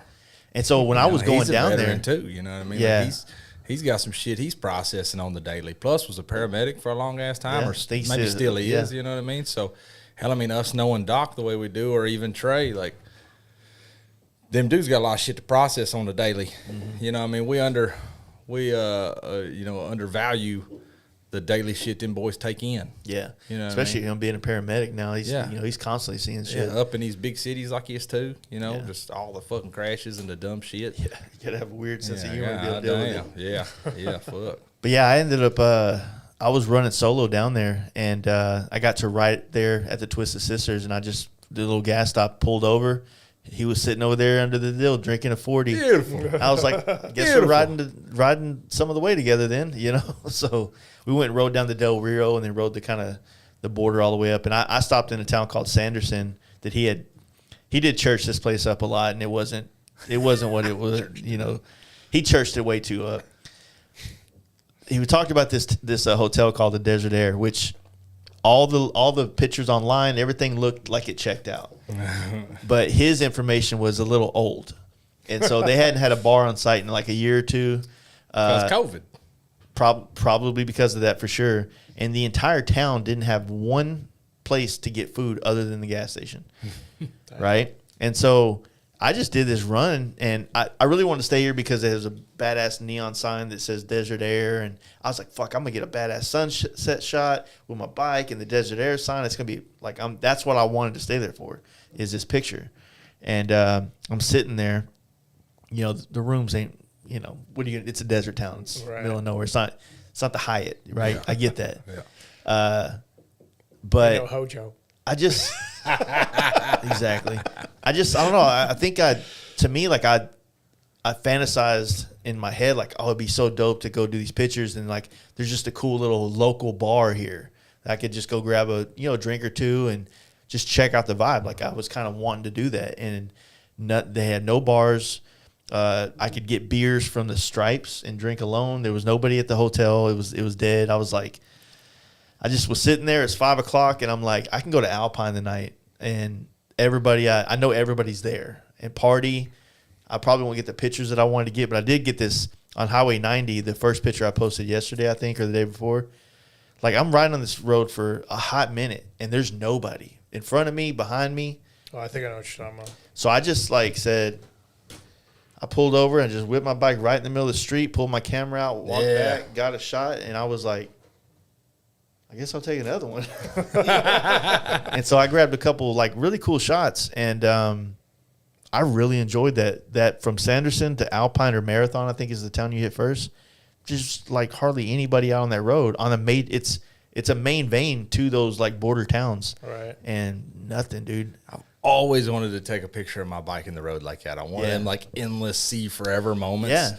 I want to say you guys, that last big West Coast trip y'all took, I don't know if it was maybe it was James. I don't remember who it was. Maybe it was you. But I remember somebody had posted a picture of their bike, and it was I don't know, Utah, Monument Valley-esque, that kind of sandy red terrain. But it was on a little bit of a slope, and the road just went forever. And I was like, I've always wanted to get that. And on this last trip I did, I always looked for it. But holiday weekend and shit, I never had a moment where I was just alone. That's the only thing that's a drawback in Monument Valley now, because that's the most iconic one. Yeah. But everybody goes through there now. Like and trust me, not that our podcast is big like that, but we've done nothing to help that out with talking about it all the time. Yeah, I mean, that's the whole reason I went looking for it. There was another spot on the way from Alpine to Fort Davis where we were riding and I saw this road and there was a nice little mountain over here. And I'm like, fuck that. I'm pulling over and taking another couple shots. And so I did another, like I got a lot of pictures of my bike, but I can't just like post them all like, hey, here's my bike again with this mountain. And I always fear it's like, no matter what it is, right? I feel like people get tired of that. You know what I mean? Like, True, yeah. Bill Jetty's bike, or even with the Ariel, right? Like once Ariel won, and hey, look at one, and my bike did good, and I got all these professional photos of it, and I really want to just flood y'all with them. What's that Be a Man skit where he says, don't take photos of your family. Take photos of your bike and your dog. But it's like bikes or on this trip, right? I did this trip, and it's like I try to put enough out there where it's engaging. It's showing you that I'm going and doing my own thing, but at the same time, I don't want to fucking oversaturate where people are like, God damn, we get it, dude. You're on a trip. Yeah. Or I also at the same time, I don't want to just be constantly sharing the trip, and y'all are all getting to go on this road trip, and I'm literally just a servant to it, right? Yeah. I want to have my goddamn trip. Yeah. Well, my main goal with this trip to Terralinga was not to shoot my bike; it was to shoot other people's. But you shot your bike. Well, I mean, I did because I don't like when it comes to me. Like I don't really have like this ability to be like, hey, let's go shoot your bike right now. Yeah. Like you might be sitting there around the campfire having a drink and the sun's going down. Like, hey, dude, let's go shoot your bike. Like I don't want to. Like maybe you want to, but I don't know, and I don't want to be like pulling you away from this. Now you feel obligated, but you don't really give a shit about photos. Yeah, but it's a lot more awkward for me to go to you and be like, hey, man, will you take pictures of my bike in this sunset? True. Than it is for you to be like, hey, man, I'm taking photos and your bike's fucking rad. Let me grab it real quick. True. I just get in my head. I overthink those kind of situations, and I kind of psych myself out. So I got a lot of great shots on my bike. I got a couple of the homies that I was riding with. I wouldn't say that I got the coverage photographically that I had really wanted, but, you know, it is what it is. Like, it's one of those things. Like, I got something, though. That's what matters, you know. Like, I've been telling people, it's like, like, a lot of people are like, yeah, dude, you take really great photos. I'm like, yeah, of already good-looking bikes. So I need to try to make a good photo of a bike that doesn't have all the sauce. You know what I'm saying? And if I can make a black Road Glide look killer or a black Dyna look fucking amazing on a photo, then that's a real skill. It's like I'm not relying on this subject to be. It's kind of like if you take a picture of a chick that's super hot with nice tits and they're all hanging out. Like, who cares how good of a photographer you are? That's what they're looking at. And the same thing I kind of feel sometimes with the bike. Not to take away anything I busted my ass to learn how to do on photography, because what's behind the bike is kind of where the skill is, you know, in it, like what the backdrop is, the setting. But yeah, it's one of those things. I got to figure out how to make other bikes look good. Are you going to be taking photos at the pre-party, or are you leaving that all to I'll probably let Lichter do that, because I think I'll have to be running around doing a lot more. Yeah. You know, hey, you got all the shaking hands and the kissing babies and shit. I don't know. I've also realized I'm not really very good at event photography. Like I'm too needing to be engaged with people during it, so it's hard. Like, obviously being around Lichter when he's doing it, I'm going to be watching him like a hawk. Like, okay, how does he do it? You know what I mean? Because it's hard to be a host or one of the hosts of an event and be the one that's trying to capture the event when, you know what I mean? Yeah, like, absolutely. Like, it's the same. Like, it's hard to do that at the camp out too, you know. But 2021, I got some amazing photos. This year, I had a hard time getting them. You know what I mean? So, I don't know. It's me though. It's someone else's fault. So. Well, that shit's still hard. I mean, I only understand that just from like the swap meets and shit I have. But it's like I have a swap meet. I got all these fucking parts I want to sell. Lord God, y'all buy some of this shit. But it's hard to be selling shit and running this event, and that's like small scale, you know, compared to some of that. Yeah. I've been battling like the whole pre-party thing. It's like, okay, like we're having this pre-party. Like, should we put a vendor booth up? Like, should me and Brody like take some fucking gear out there? Should we try to, like, it's an opportunity. There's going to be people there. I should try to sell gear. I should try to capitalize. But it's like, okay, as a business, I only have so much money to invest, right? So I've invested this money, and everything's for Born Free. We already know, you know, me, Brody, and then Phil's a guy who runs my website and runs like online inventory and all that shit, right? Like, yeah, you know, he'll be there helping too. So it's like, okay, we've got this crew figured out. We've got Born Free on lock. But it's like we've pretty much just got all that figured out. So to now bring things to this pre-party, are we going to be working a booth, or are we out mingling, meeting people doing the pre-party? Yeah. Like, where's the? How do I? So my initial thought was, and I don't know if I'll have shirts here yet. Yeah. They might be showing up Thursday or possibly Friday. Yeah. That was just Ramjet that just texted me because he's sending me shirts to bring. Oh, so Ramjet did a Fast Life Ramjet shirt for us to sell. So we'll have 2 shirts for sale, but. I want it because I use some of my tax money to get my shirts, so I got to sell every one of these fucking shirts. And I'm only bringing 200 shirts, so I shouldn't have a problem. But with that being said, it's like I need to sell them, and part of me was like, well, fuck it, I'm gonna sell them at the pre-party just so I can make sure I get rid of them, right? But I don't know. I might save it for Born Free because I don't know. See what happens. That's me, man. I got quite a bit of inventory because we're wanting to then load up online because we're coming out with some new designs, and I want to be able to put those on the website because the website's really been lacking on actual inventory. Yeah. So that's my thing. Is like, okay, if say every fucking bit of it sells at Born Free, hell yeah, it's business. Selling them products, that's a product. There's a margin. It's a business. That's how the fuck it works. I hope sell every fucking one of them. Yeah. Every goddamn one of them's gonna be there. And what's left will go online.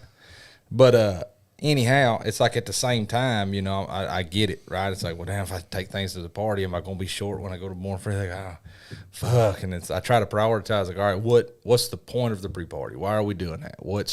We bought vendor booths. We're set up, or you know, we have vendor booths. We're set up. We're doing what we're doing there. That, to me, like, that's the business play of it. Mm-hmm. The pre-party side of it, in my eyes, is the Hang 'em High Customs portion of this. Is man, this is my chance to really, it's my chance to be able to engage with guys from out of town before it becomes business. True, right? Because once that show starts, I'll still shake babies, kiss hands, all that shit, right? But now it's business. Mm-hmm. I've got bikes that me and Brody have busted our fucking ass for, worked late nights to fucking have out there. Mm-hmm. You know, we'll have you know, multiple bikes. We'll have bikes on display at the booth. We'll hopefully have bikes in competition in the show. I'm going to have all this product. We're both going to be pushing our skills and abilities. We're trying to hopefully shake that one hand that's the next customer that wants to truly build that fucking banger bike. Right? That's what I'm praying fucking comes from Born Free for us. Yeah. Somebody walks through and sees the Dyna or sees the Chopper or sees this fucking full turbo gangster ass fucking bagger we're, you know, going balls deep in. Trying to have that done? Or at listen to me. I make no promises. I make no promises, but know this, like, the reason we was late getting here is because we're trying to make sure that when we walk in that motherfucker tomorrow, there's an open lift. Yeah. And it's all hands on deck till we're in the fucking till we're at the pre-party. And then I leave the pre-party to go set up the vendor booth and get everything ready for the show. Right? I mean, there's absolutely no time off. Like I told Brody leaving the shop last week, I was like, hey, bud, you might as well find somebody to feed your dog because you're going to need to sleep at the shop this week. Right? Like, it's all hands on. Yeah. But, I mean, it's business, right? Like, on one hand, hey, all the hours we work, we get paid for those hours. I fucking bill for them. So we could make this into a good week where we work a few days on the front side. We get a lot of fucking work done. We actually make a decent week's check. Now we can afford to go out and do this weekend. Now we can afford to be. So, I mean, yeah, sure, it's going to be a hard week for us. By the time fucking Born Free's done, like, we're going to need 2-3 days to just goddamn sit on the couch and drool. Yeah, I know what you mean there. I got 2 weeks before Down South camp out, which I got to leave not this Thursday, the third Thursday from now, I'm hitting the road to go to Down South. I have 2 helmets that have to be done for customers for Down South. I have a Simpson helmet that they haven't released yet that they're releasing in Italy that has to be painted that has to be gone and shipped to Italy for the same weekend as Down South. And then I have Insta Having Kyle podcast on Wednesday, possibly Speed King Cycle on Thursday morning, FXR Division on this week. Yeah. On Friday morning. So work-wise, this week's out for you. It's podcast. I mean, I got a helmet that I'm trying to get done right now. It's in the bathroom baking right now. Baking, yeah. That will pretty much be for a good customer line out of Louisiana. He's riding up, so I'm trying to get the helmet done, built, and shipped to him, which is only a day shipping to him in Louisiana, so that he can ride with it up. And it's like I said, I kind of made the statement earlier. It's like, I do have lots of helmets to paint, but also the podcast is a job, so I have to like. It's not like, I work all day and then podcast. Like I left work today at 1 to go stock beer to get these things finished up for the new ThunderMax sponsorship on here. Get the room cleaned up, get everything dialed in, get the lights dialed in. Like come 5 o'clock, like I'm like, okay. I opened my first beer. Matt showed up a few minutes later. We chopped it up for a minute, and then you guys showed up late, but it still got here. That was my fault. That was my fault. But that was my fault. But it was our fault. It's a little bit more. Brody's in the corner. Y'all can't see him. I'm gonna say it was our fault. I ain't gonna do my man's like that. I'm gonna say our. It's just it's a little bit more work sometimes than just like hitting a record button. You know what I mean? It's getting stuff dialed in, trying to make the experience of watching this better with the lighting and things like that. You know what I'm saying? Yeah. And then, like I said, tomorrow morning I wake up and I'll have to edit this one, put it on the audio podcast, put that out, get the helmet, try to get it, wrapped up and dialed in and ready to go so that Wednesday it could ship out. And it's a lot of fucking work. It's a lot of work, but I'm not complaining because it's fucking awesome. You know what I mean? I get to do this for a living. Like this is my job right now. Yeah. Sitting here having a beer, talking about this thing that we're about to experience this week in the first one. You know what I mean? So fuck yeah, I'm not complaining about that. I just don't want people to think it's easy. The business side of things, man. Lately, Brody, he's fucking probably tired of hearing it, but he knows. He gets to see the side of like it went from me and my building motorcycles and shit to like. I was always told the customers will push you in the next direction you need to go, right? So it's true. Customers are constantly pushing me to make these changes and grow and evolve, and it's like these things. But it went from a motorcycle shop to it's a business now. I don't know how to run a fucking business. I didn't start out to start a business. I wanted to build cool fucking motorcycles. Well, now it's evolved into a business, and I'm fucking having to figure that out. Yeah. And so I get the, like, you're running around doing this, running around doing that, running around doing this. People are like, oh, well, Jason's a painter. Like, they're not understanding that you're getting things made for your sponsor and getting beers to make sure that the dish is right for that event. I understand that, man, because, like, at least the first half of every goddamn day is ordering the parts, tracking the parts, when the part's going to be here, so I know what bike to get on the lift next. Because now that I got like a full-blown, real-deal fucking tech working for me who I'm trying to pay an appropriate amount of money an hour to respect him and his skills, I got to make sure I keep his ass busy. Yeah, for sure. And it's like, I got to keep him banging. Well, at the end of the day, yeah, sure, I own the business, and if the business does good, I'm making money on that, but I'm still a goddamn employee at this place, too. Like, Justin's got to get a check before, not necessarily before Hang 'em High, but I still got to get a check too. It's got to make sense. Yeah, so it's like I'd put out this morning that I'm looking to grow again. I'm looking to take on another somebody. I think it's time to get a parts and service type manager, something like that. So I just sympathize with so many fucking irons in the fire. Mm-hmm. I guess recently what I've been worried about, though, is like if I have too many irons in the fire, none of them ain't going to get hot. Yeah. So I want to make sure that I ain't got my finger in too many fucking places. I want to make sure that Hang 'em High Customs ain't got but a couple irons in the fire. Yeah. So that I can get these motherfuckers actually hot enough to strike them, to form something, to build something. You know what I mean? Because if I can't, I ain't doing nothing. Mm-hmm. And so. Next thing you know, you got a whole HR department. You're being inclusive. No, fuck it. I quit. I quit my own goddamn job. You got to do a rainbow logo and inclusive. Listen. And here I just got told by an internet guy the other day. He said, man, I think you may be getting throttled by Instagram solely because of your company name. So I don't think inclusive is going to be much of what we got going on. Yeah. Even though the name had nothing to do with it. It's a goddamn John Wayne I movie. posted a picture like, hey, I got this cool shot of the bike, and they put a COVID thing on it because I said the word shot. Misinformation. Yeah. The whole throttling is definitely a thing. 100%. Yeah, it is. Yeah. 100%. And it's, man, social media, you know, Nick Huff, now it's made by Nick. He'll be out there at the pre-party. He'll be out there at Born Free. And he reached out to me here recently. He was like, hey, man, you know, I tagged and shared your pre-party thing. He's like, I'm going to be out there. And he hit me with something that I hadn't really thought much about. I'm at my level, and all I'm thinking about is, can I get Thunder Max to repost for me? Yeah. Today, you know, this morning when all our parts came in from Trask and Baker and Alloy Arts and all these people, you know, I told him, I was like, hey, don't post nothing. I need to post it, and I need to make sure that we tag everybody the appropriate way, because I'm trying to get those people, you know, to then share, right? I want, because not everybody follows me, but maybe, you know, a large percentage of the big boys are following Baker. And I want that guy to be like, oh, shit, that dude can get Baker. You know, you get the connection. But then Nick hits me up. Was like, hey, man, like, we're not doing a good job of picking each other up. He's like, I'm sharing this, and I'm sharing this, and I'm sharing this, and I'm sharing this, and I'm sharing this. And he's right. Everything he said in this conversation's right. It's like we all locally have got to do a better job of gassing each other up. Mm-hmm.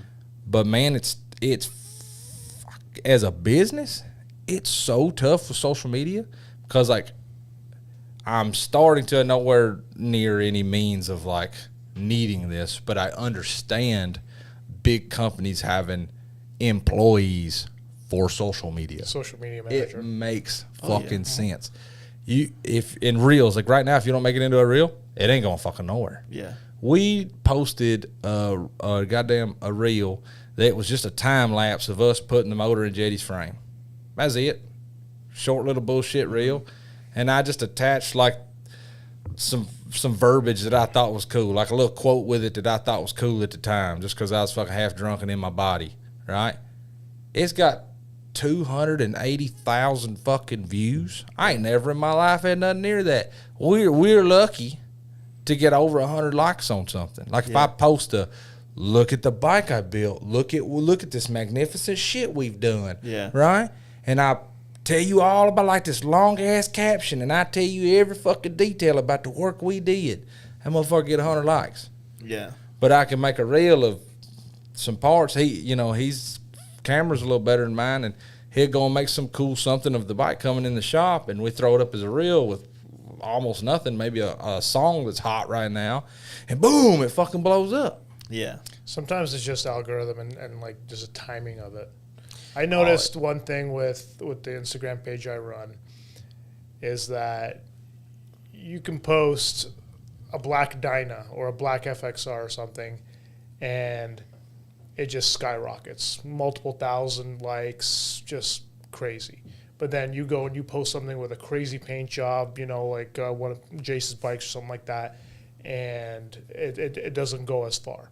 I think it's got a lot to do with algorithm. I think it's got a lot to do with the timing of it. If you think about timing even, most people check their phones at what time?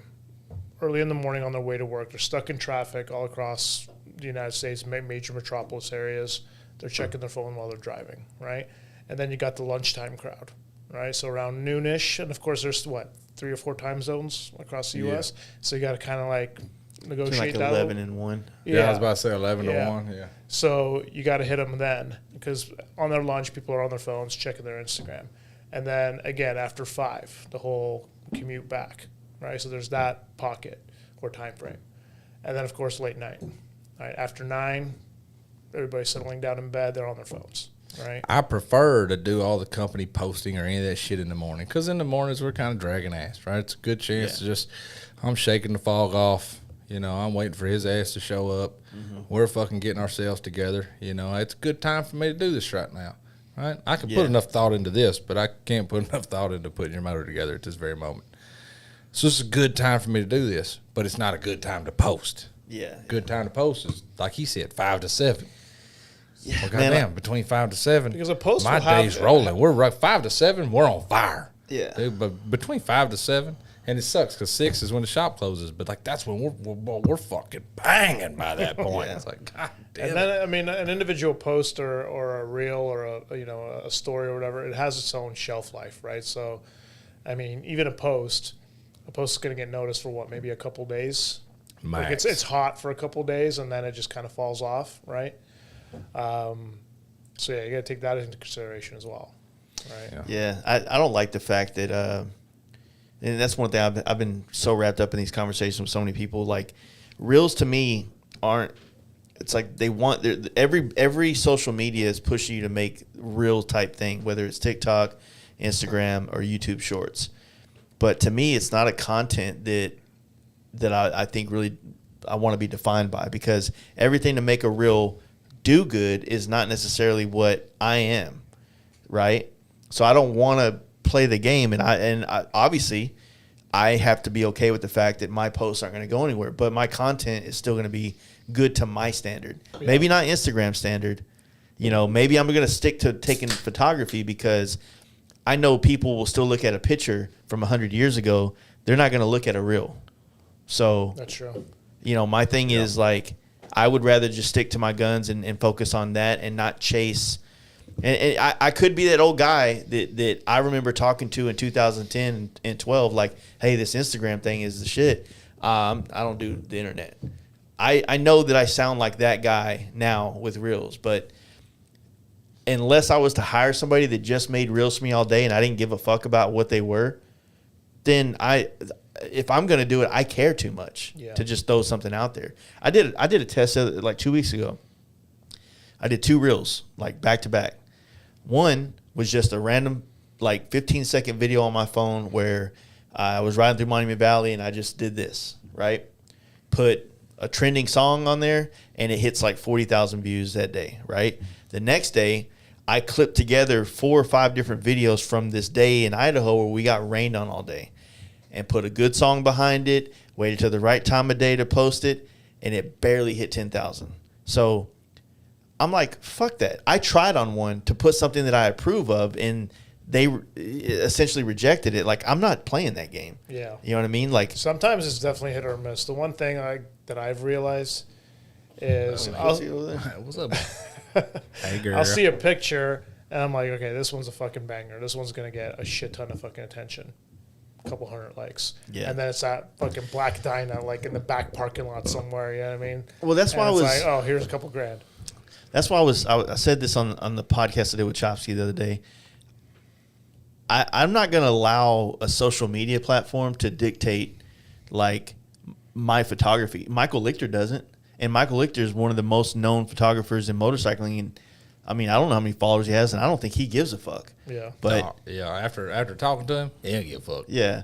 But at the same time, like I mean, don't get me wrong, like I've gotten almost everything I have because of social media. And I think that, you know, my what I really want to do is focus more on YouTube rather than Instagram going forward, because I would rather make a real video than make a real video that I took time to think about, plan out, curate, and create. It means something to me. It's like art. Like, do I want to be the guy that just slings paint on the wall and gets $1 million a reel, or do I want to like spend all I know how to do and put something together that I'm proud of, regardless of what the world says? Mm-hmm. I'm proud of that. I feel like that's the one thing that I think, like, socially people are going to have. This is going to impact people for a long time, because nobody, I think, is doing what they really want to do with their life. They're doing what these platforms are pushing them to do so that they can get more attention. And it's not helping the creative community at all. It's not helping any artists out there, because now they have to, like, it's like the same, a funny thing. It's like, oh, well, there's a, what is it? Like, there's a clip that you can put where it's like, well, Instagram won't let my pictures do anymore, so here's my picture as a reel. Yeah. You know what I mean? It's like, man, I'm hoping that Instagram realizes what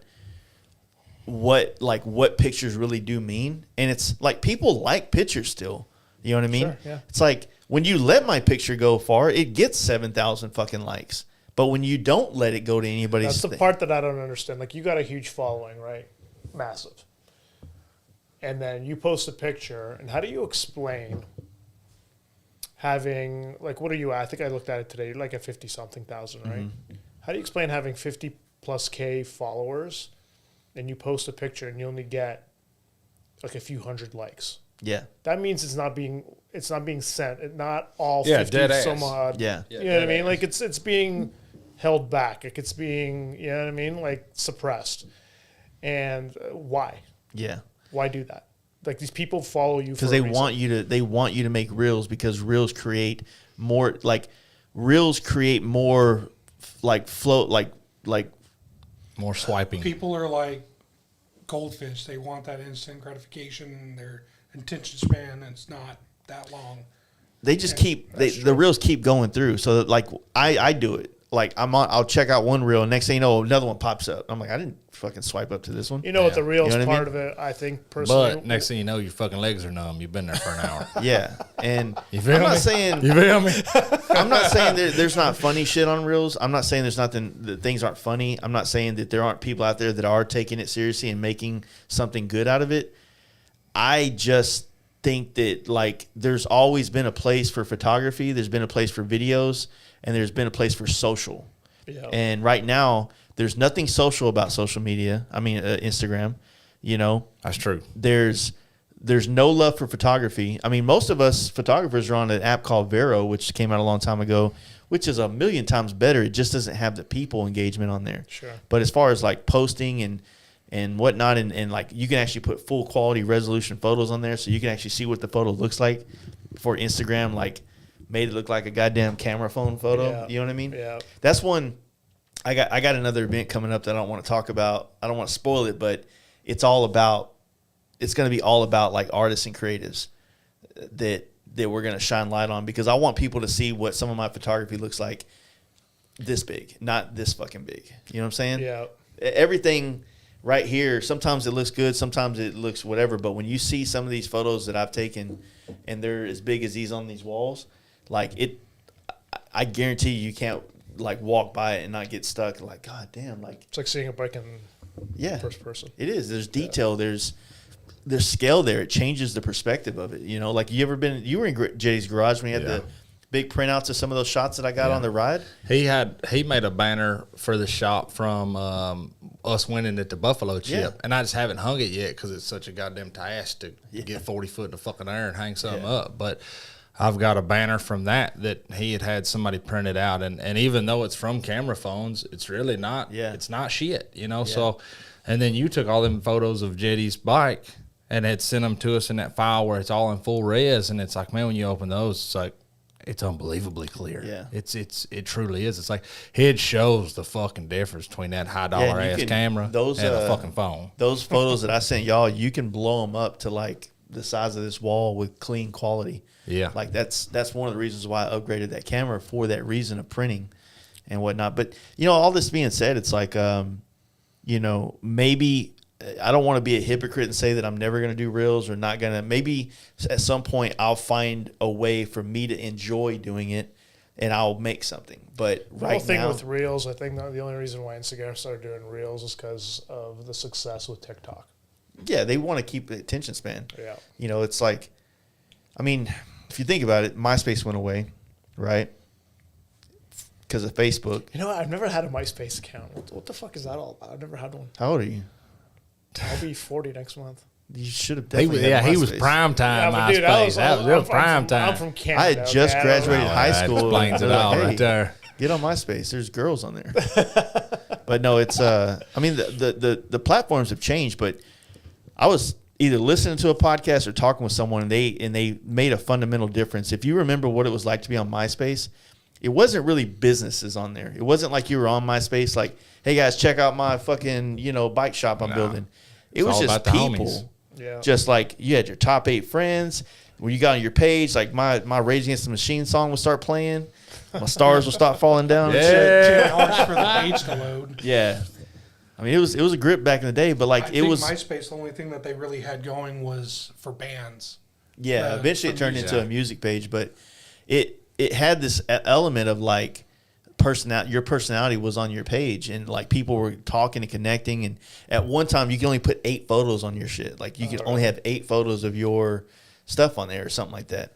And then Facebook come along, and once Facebook opened up to everybody, not just college students, like they just kept making the platform different. Like it wasn't the same thing, as opposed to MySpace kind of was always the same thing. Yeah. Facebook would add a new feature, and we'd be like, dude, this stuff sucks now. This timeline shit is gay. And the next thing we're like, we're used to it now, right? Yeah.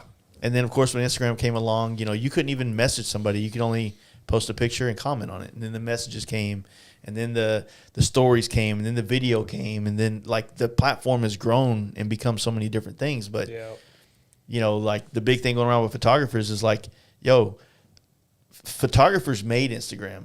You know what I mean? That like that's what the platform was built on, the photography back. Yeah. And it gave us a place to put our work, to be seen by people that aren't photographers. So my aunt, she's a very successful makeup artist in like the movie industry, the entertainment industry, and she does a lot of photography just kind of on the side. She loves doing it just as a hobby kind of thing. And she travels some exotic places doing it, and her Instagram is like, she's got a huge following, and her photographs are just literally just nature. She's very, you know, nature type, and that's all she photographs, and just things that she does and everything, and she gets a huge following out of it. And that's what it's supposed to be. Like, think about it. Like, our social media is supposed to be a peek inside Hang 'em High Customs, right? The bikes you're building, the shenanigans you're playing, the ups and the downs. Like, it's supposed to be a peek inside the individuals and the brands and things like that. But it's turned into like everything's like, for the brands at least, like I loved following said brand because I got to see something that wasn't like corporatized on the fucking front page of a magazine or on TV. I got to see just the nuts and bolts of what this brand is, right? And that's what I loved about it.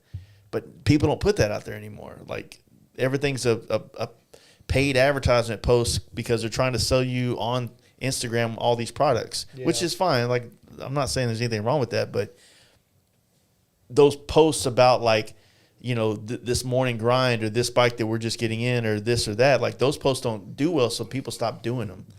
And so that's what I'm saying. Like, everybody's allowing social media to dictate how they show the world who they are, and I think it's pushing more people not to do it. And we're getting the same thing on social media from everybody because everybody's trying to follow the same path of whatever's going to be success. Everybody's trying to toe the goddamn line of the goddamn algorithm. Yeah. That's it. Everybody is wearing the same fucking, or they're doing the same things. I mean, look at us. We're three grown-ass fucking men. And here we are trying to figure out when's the fucking time to post so Instagram shares my shit. Yeah. I feel like it's the most pathetic goddamn thing I've ever done as a grown-ass fucking man. To have to figure out when I need to post something to flatter or to entice your fucking impulse. Yeah. But it fucking sucks because it's a goddamn relative fucking thing. So you went from being a ranger to being hold on now. That affects my fucking dinner table. Yeah. It fucking does. That's the weird thing. I got a wife and fucking kids. So that's the if weird. I don't get this engagement here, hold on, let me.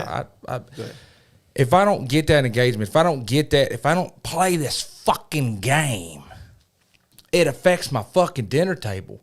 But at the same time, everybody recently in weeks past, you know, I've been getting a lot of messages about, like, even people have hit me up, hey man, you okay? Like, is everything cool? You quit doing your morning motivation stuff, and you ain't posting much. You ain't been this, you ain't been that. You're not doing any of your tech talks, or you're not sharing any of that you know, information. Grab me a beer when you go. And it's like, well, goddamn, man, if I put anything out there of any real me, if I open up Justin fucking Kelly and I put something of me out there in the fucking morning when I'm going to the gym, in the morning when I'm battling my fucking shit, when I'm trying to put out that morning motivation of, like, hey man, the guy who taught me to be a fucking savage couldn't fucking handle it and checked out last night. Yeah, yeah. And I'm supposed to fucking wake up today and be a savage, and my fucking mentor couldn't hold it. Yeah. Boy, I'm trying to deal with some shit, and I'm gonna open up and I'm gonna put a little bit of that out there. Right? And then Instagram's going to say, nah, fuck that shit. Nah, this shit, nah, fuck you. That ain't got titties. That ain't got the right song. You ain't tagged the right motherfucker. You know, it's like, if Instagram was a person, bub. The weird, bub. Put me in a motherfucking, put me in the game coach. So for me and why I'm forced to have to maintain. I have to. I can't say fuck yes and walk away like some of these cats have. And I'm envious of that at a certain light. Yeah. Right? In a certain light. I am as well. Not that I want to detach from my friends or other companies or anything else, but I feel like my life's being, my business, I'm being controlled in a certain sense. I'm making the choice to be controlled because, but there's a payout at the end of that. Yeah. And I got a wife, I got kids, I got a business, I got to look bigger than just Justin now. Right? And all right, that's cool, great and groovy. When I started hanging my customs, people would start following me that didn't own a fucking motorcycle, didn't none of that, and they say, "Man, I really like your stuff because like, yeah, I don't have a bike. I mean, I think it's great. Riding bikes is cool and shit, but like, you post up when you build something cool, but when something fucking breaks, you post that up." But every fucking thing I've posted in years past, I feel that motherfucking post full of as much sustenance, not fucking content. I hate the fucking word content, because that's like eating fucking empty calories. It ain't doing shit for you. Yeah. You know what I mean? Like, I can eat a piece of fucking steak, or I can eat a bunch of goddamn French fries. You know what I mean? Like, and so for me, I want everything coming out of my page. I want, and I'm not a photographer, right? Sometimes it's a dumbass photo. It's just showing you some broke shit, or it's showing you a nice weld.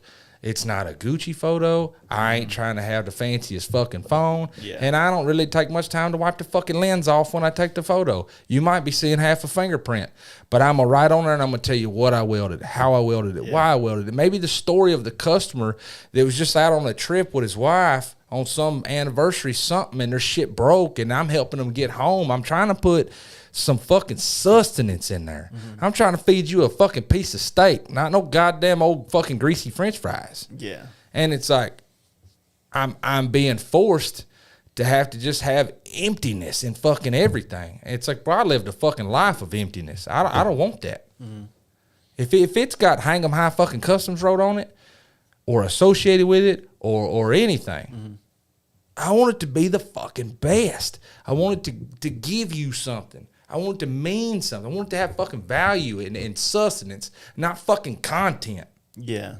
And that shit is killing me. I think where you excel, though, is the videos, especially where they're a little bit more technical, where you're putting something together or taking something apart or fixing whatever part of the bike itself, and you're explaining why.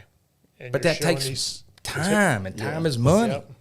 Now I'm doing the job twice. Yeah. It's like, okay, well, now I can go over to YouTube and I can start making tech videos and you could subscribe and I can start making money. But it's like, well, now I'm a fucking YouTuber or am I trying to be a world-class builder? Yeah.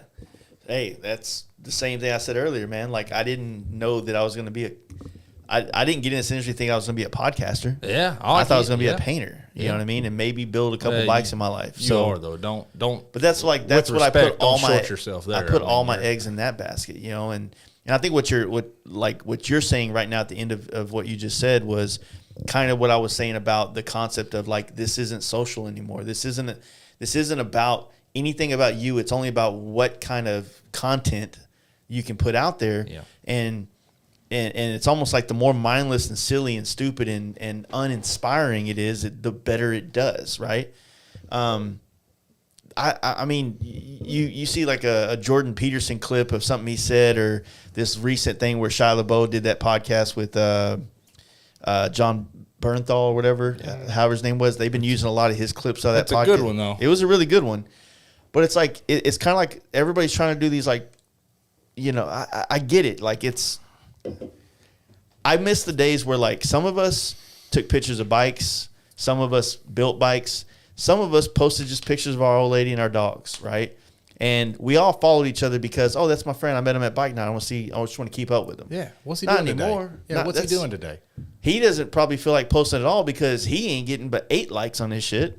You know? Which now makes him feel like nobody gives a fuck about him. Yeah. Which meanwhile, there's fucking 50 of us out here like, God damn, where's Joe been? Yeah. Why ain't he posted shit? So like I said, like everybody was fed the social aspect of what these things were years ago, and that's what got us hooked.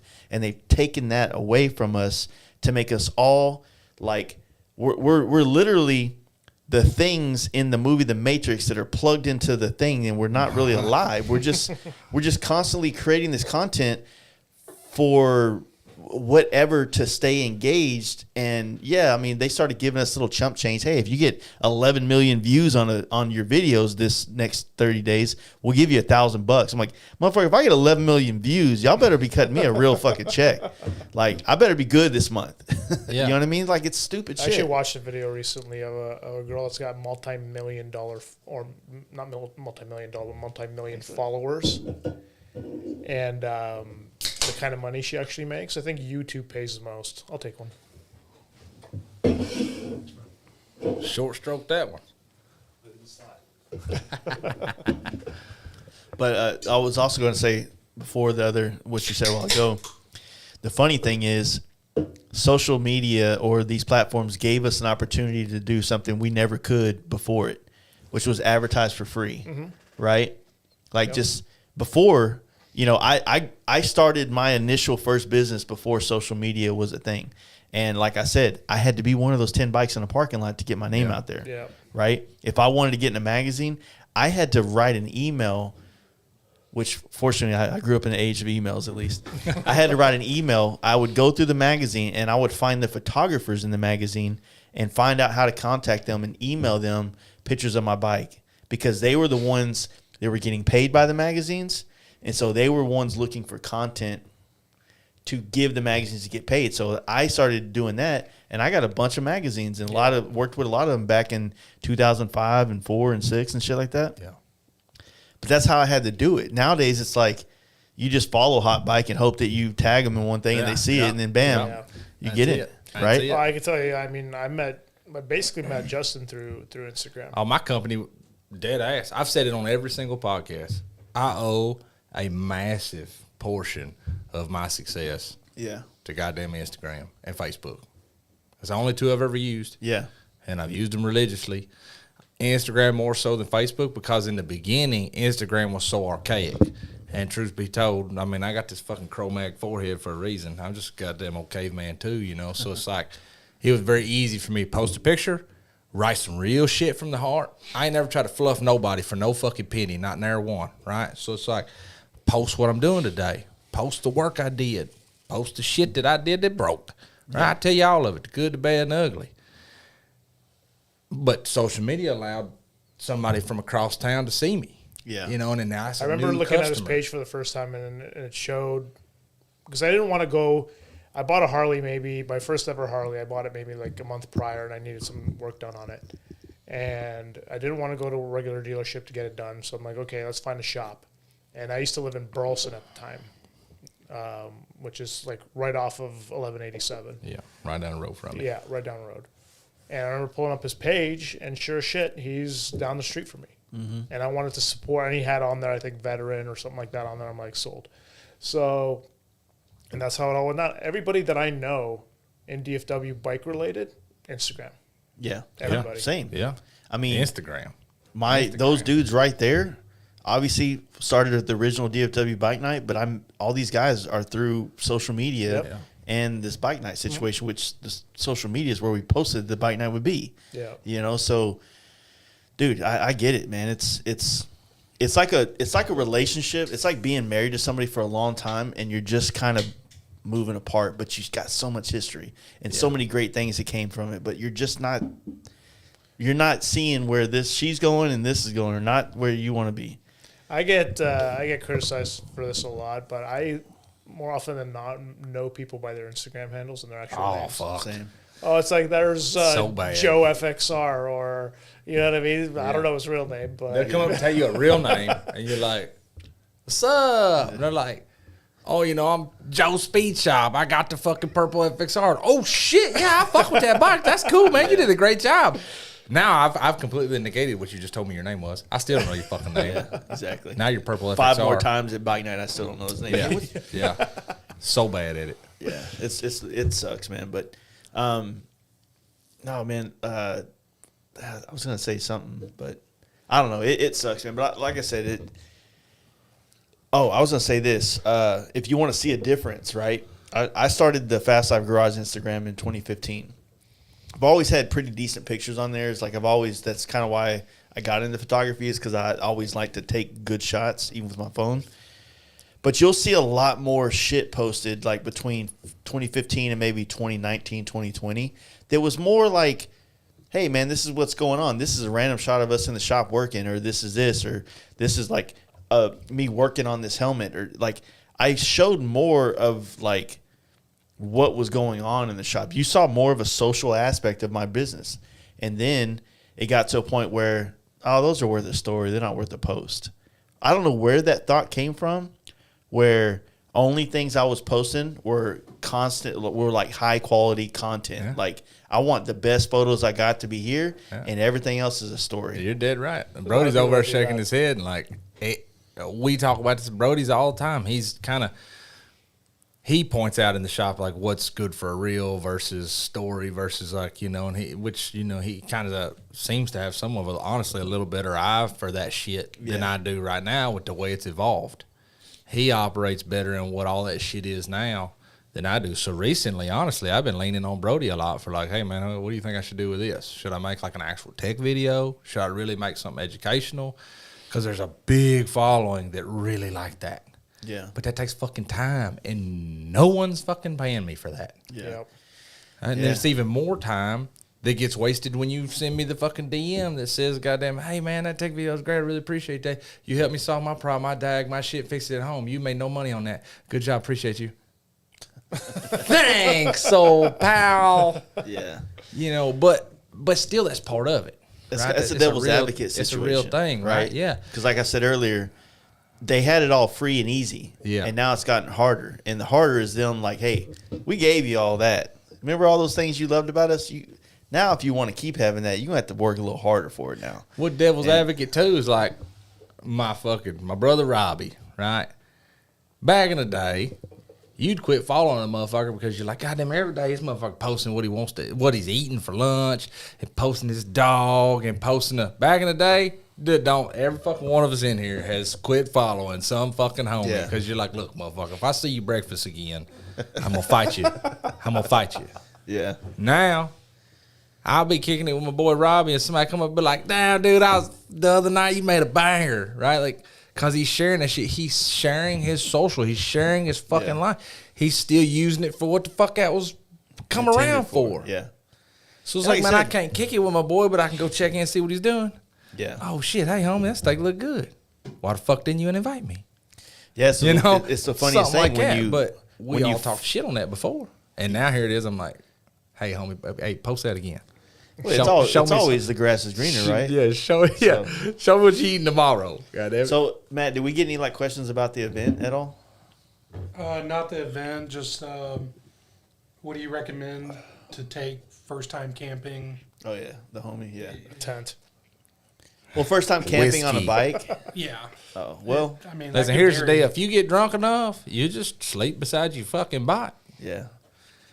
I did border to border, coast to coast. 6 times complete. Never once took a tent. I took a Mexican blanket that was bought from a fucking Flying J truck stop because halfway across the country I was like, but it's getting cold. So I bought a blanket. Dude, just fucking party harder. Well, I mean, it depends. Like, for sure, like, it's going to depend on what he has. Well, I was going to say some people can rough it and some people can't. Yeah. So. And that's what they make hotels for. Yeah. Well, I would think. And Subarus. Yeah, and Subarus. Yeah. Just doggers. If he could fit a tent on his bike, for sure, a tent or a hammock. Hammocks are kind of a good thing, but hammocks, when it gets a little bit colder outside, they get a little cold because you don't have the ground warmth underneath you. Well, the hammock's for a special person too. Yeah. Not everybody can sleep in that motherfucker. That, or you'd have to spend the money to get the nicer hammock that has the air shield underneath. Yeah, I bought the Eno hammock that's like got the multiple layers and all kinds of fucking crazy shit, and it's rad. But you sleep in that thing one night, and you're like, all right, like I'm good. This is convenient. But if I'm going to do this too many nights in a row, the fuck yes. I would say it's going to be cold at night. I mean, not cold like unbearable, but, like sleeping in 50-degree weather, even 60-degree weather, like, you're going to need a blanket. You know what I'm saying? Like, oh, yeah. like especially about 6, 7 a.m. You know what I'm saying? People, Robbie was talking about Robbie. He's got a mountaineering place down the road from him in Pantego, right? Pantego, however the fuck you say it. But he would go in there, you know, certain days just goofing off, getting his boy from daycare or whatever, and he'd find, you know, mountaineering, right? And a lot of people don't think about this shit. Mountaineering, what's a dude doing? He's climbing a mountain. He's carrying all this shit himself. So in the fucking Army, especially in the special operations community, they say ounces make pounds and pounds slow you down. Speed is security, right? Shit's happening. Things are bad. I need to be fast. To be fast, I have to be light, right? So it's like all these things come in play. So for me, any of my shit that I carry now, like when I went and did this trip, I took a tent, sleeping bag. I had a little jet boil kit, so if I was somewhere that I needed to eat, I could. I had just a couple of bottled waters on me. Just if I needed to stop somewhere roadside, I could have a bottle of water to drink and a bottle of water to cook a pack of ramen noodles. A fucking one little Ziploc type tear tab bags of tuna. So I had protein, I had sustenance, I had what I needed, right? But it's like all these things are in play with the mindset of, you know, ounces make pounds, right? So when you're thinking of the mountaineering shit, when a dude's carrying all this on his back up the mountain, he's the same way as you on your motorcycle. You've only got so many fucking square inches you can operate with. Yeah. So when a dude buys a pack and that pack's scaled to his torso, right, he only has so much room to operate with. So you got to treat it like that. You can think about, okay, where am I going? What's the climate? What's this and that? I want to get one of them high dollar fucking sleeping bags that compress real small, but I still use my Army sleeping bag because the Army sleeping bag's 3 stages. You have a black sleeping bag, which is fuck you, the world's freezing. You have your green sleeping bag, which is your standard shit, and then you have your bivy sack, and your bivy sack is just like water and freeze proof. So I always take my green bag, throw it in the bivy sack, and roll them up. Now, they don't compress real small compared to some of these fucking high dollar sleeping bags, but with that bivy sack on there, I'm dry. I'm not going to freeze. Critters ain't getting in here. Everything's kosher. I was going to say at Walmart, they have compression sleeping bags that are good to like 45, 40 degrees. Yeah. For short money. Decent quality, like 20-something bucks. I've had them for years. I've been running them since the first time I camped, and they compressed about that big. So, yeah, I mean, mine's fucking huge compared to that. Yeah, and then I got one, too, that's like this fucking big. Yeah, that's mine. That fucking Army one. I don't care. You can put 10 motherfuckers on that thing. It's still going to roll up this big around. And sort of on that topic, compression bags in general, I recommend. Yeah, because that's when I used to go camping, I used to have compression bags. Clothes, it would work. Even just to put shoes in. Yeah. Like I always had trash bags or of some sort, so that if I was in the rain, I'd take my shoes off outside the tent, put them in the bag, leave them out there, and I know they'll stay dry enough, but I won't be bringing it inside the tent making a mess. The good thing about to carry that later on. The good thing about the weather that we have for this weekend, you're probably not going to sweat out your clothes. Yeah. So you could probably wear your jeans all weekend, to be honest. Depending on where you're traveling from, yeah, you can potentially write off needing rain gear, right? Okay, it's going to be hot. You're going to be a little sweaty. So maybe you want some damn flippy flops so you can dry your feet out, you know, if you're wearing fucking boots or something like that, right? I get that. You want a sleeping bag that's lightweight, right? Because a lightweight sleeping bag is going to go to the temperature of what we're going to experience this time of year. Yeah. You know what I mean? Your tent, as long as it's you wouldn't need your rain fly, you know, but you'd want to just have the bugs and shit off of you maybe. Hydrate. Where Yellow Rose is, like if you're talking about Born Free, right? Where Yellow Rose is, it's a short little jaunt into town. It ain't too awful bad. But if you're going to come into Yellow Rose and start having a good time, that's a dry county that the event venue has gotten a legal permission to have alcohol. So if you show up to Born Free, and this is how I understand it, correct me if I'm wrong, but because before you couldn't have alcohol even at the venue. Now the venue can sell alcohol. So if you think you're going to have a drink and go out into town and you ain't about to get fucked with, boy, you probably real goddamn wrong about that.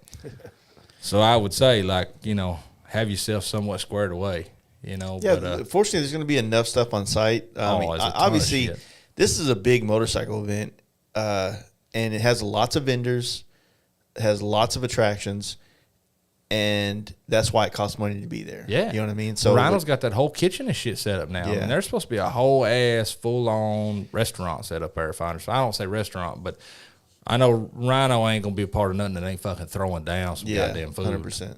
So the thing is, like, I mean, I don't know what a lot of money is to individual people. You know what I mean? That's a scalable thing based on the person. But you know, like this is a motorcycle event that's going to be pretty big. So whether you got your grass pass already or you need to buy it at the gate when you get there, there's food trucks on site. There's rhinos on site. Apparently they have a cafe or something that I've never seen it, but apparently they have one, and a bar. Yeah, it was that real big building between all of the rental cabins. Oh, at the very, like when you pull in and you see the bowl going down, and there's that one house over to the left by itself where they got the slide and shit coming down. Yeah. Used to, and I don't know if it still is, but that was kind of like the property owners, like the venue management stayed in that one off to itself. And then you had like a half moon of rental, like Airbnb, 2-story cabins and shit. And maybe 2 or 3 cabins in, one of those was like a cafe, restaurant, like full-on lunch house, if you will. Okay, yeah, I didn't know about that. So I believe there's that. And then just to the right of the first cabin coming in, I think maybe that was a food thing. I'm not positive, right? Because I just went out there when it very first opened up, and they were kind of just trying to get it all figured out. And they're making changes and growing. I know they've done a lot to try to make sure that they're fucking holding it down for Born Free and really trying to show everybody what that venue has the potential of. You know what I mean? Because when they're not having events and shit, you can go out there and camp. You can go out there and do all kinds of shit. They got all them camper places. Like you can hook up your full service for your campers, your fifth wheels, all that. They have rough camping. They have all kinds of shit out there, right? So it's like I can only presume that they're going to have that set up to show you exactly what they're fucking capable of 100%. now. You know what I mean? Yeah, I would just say, like, for the guy that's, you know, trying to think of what he needs to bring, I mean, you know what you need, and you fit on your bike what you absolutely need, and then you put it on the table, this is what I want to take, and then you start trying to put it on the bike, and then you realize what you just can't take, and then you have to make some life decisions at that point. Yeah. You know, you had mentioned, like, bringing certain types of food and whatnot, and that's, you know, like, I definitely think that's a good way to save money, you know, and not overspend yourself on things. I was thinking more on the road than the venue, right? Like I'm not, when I say, you know, a jet bowl and shit like that, I'm thinking like when I just went and did all these fucking states and I stopped in goddamn Jackson, Wyoming, realized I could not afford a hotel in a billionaire ski resort town. Yeah. And it was like, this tent be looking real good. Yeah. Well, that's what I'm saying. So I would say, like, you know, it's going to cost money for food there. It's going to cost money for drinks. You can bring drinks. You know, they do I don't know how it's going to work on a bike, but if you can find a way to, I mean, you can come in and leave and go get you a 12-pack or whatever and put it on your bike. And it's not far to town. It's like 10 miles, right? Max. So, there's good riding out there. You'll figure it out. I feel like most people that are doing What's the this. town, Nacogdoches? No, Henderson. Yeah. Yeah. If you turn right, you go to town. If you turn left, you go out in back country, right? Yeah. And when you turn left and go out of there, there really is some good riding out there. We always come from the left when we come in, and it's go down through Corsicana and all that, and come across like down between the lakes and all that shit. Mm-hmm. And I think part of that out there is what they call the Piney Woods Loop, you know, and like there's I good don't riding. want to bash the Piney Woods Loop, but it's like there's Piney Woods. It's nice out there. It's a different, like, are you expecting mountains? No, it's not that. Are you expecting the desert? No, it's a pretty version of East Texas, though. Yeah, it really is. There's rolling hills. You get some, you know, but you understand, like, this is on the cusp of, like, where the entire continent is, like, developed. Like, there's not a lot of open land out there. So every piece of grass is owned by somebody.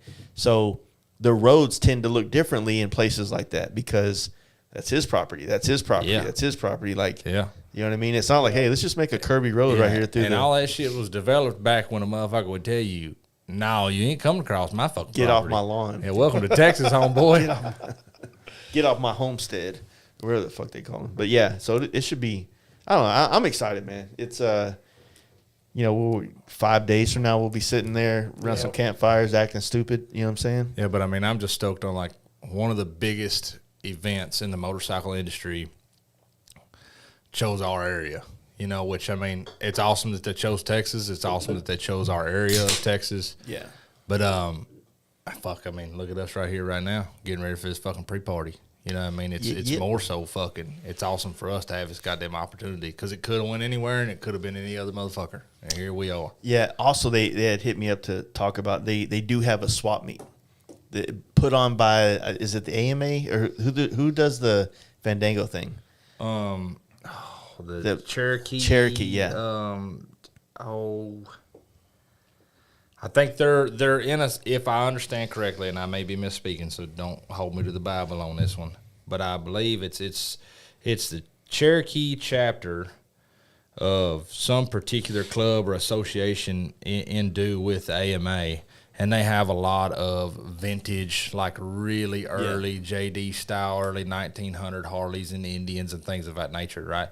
I know that Cherokee chapter that hosts their event, their swap meet and everything there at Fandango, it's a hell of a swap meet. I mean, those old guys bring out some real shit. They really do. And, I mean, then you got guys like Robert Cheeks who are coming up. Yeah. He's going to be at the swap meet, right? Just somebody that us locally are aware of. Yeah. And, I mean, he has all kinds of shit. He's not just bringing up 1900 series JD shit. He's bringing up modern performance. I mean, he's got suspension and all these different things, And that's one thing they wanted me to say is that, like, it's not limited to. So if you guys coming out there do want to do some swap meet stuff, they do have passes for that you can get out on site or at the when you get there. Like, hey, I'm here to. What day is the swap meet? I didn't get that information. I'm pretty sure it's the whole weekend, like Saturday and Sunday. Like a running swap meet the whole time? Yeah, I think so. That's cool. But yeah, he said that it's not limited to old bikes. It's like whatever you're bringing. Yeah. Obviously, motorcycles don't come out there and bring TVs and shit. You know what I'm saying? But yeah, I think it'd be cool. I mean, you know how swap meets are. They're usually like they're picked out by the end of by that.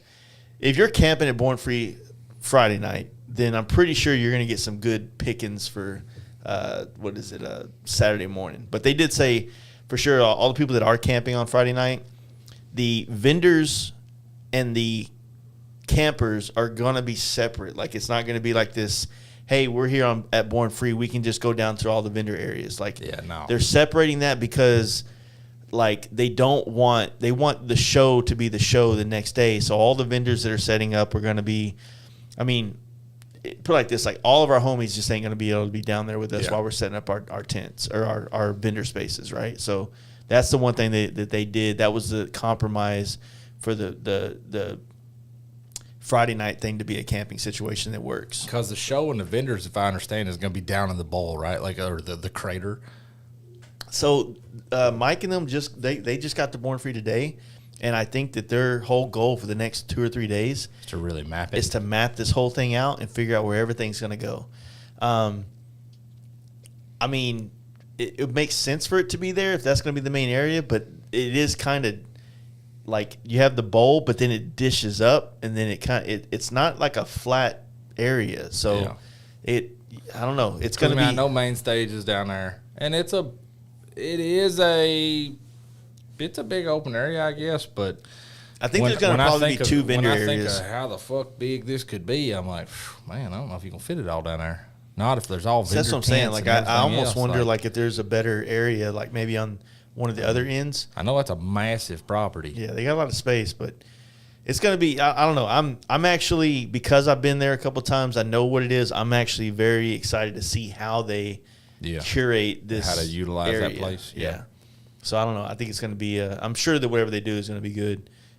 Like I said, Born Free California is a really great event. So they're not going to half-ass anything they do here. Yeah. So one, they've got a ton of experience at this point, too. Right.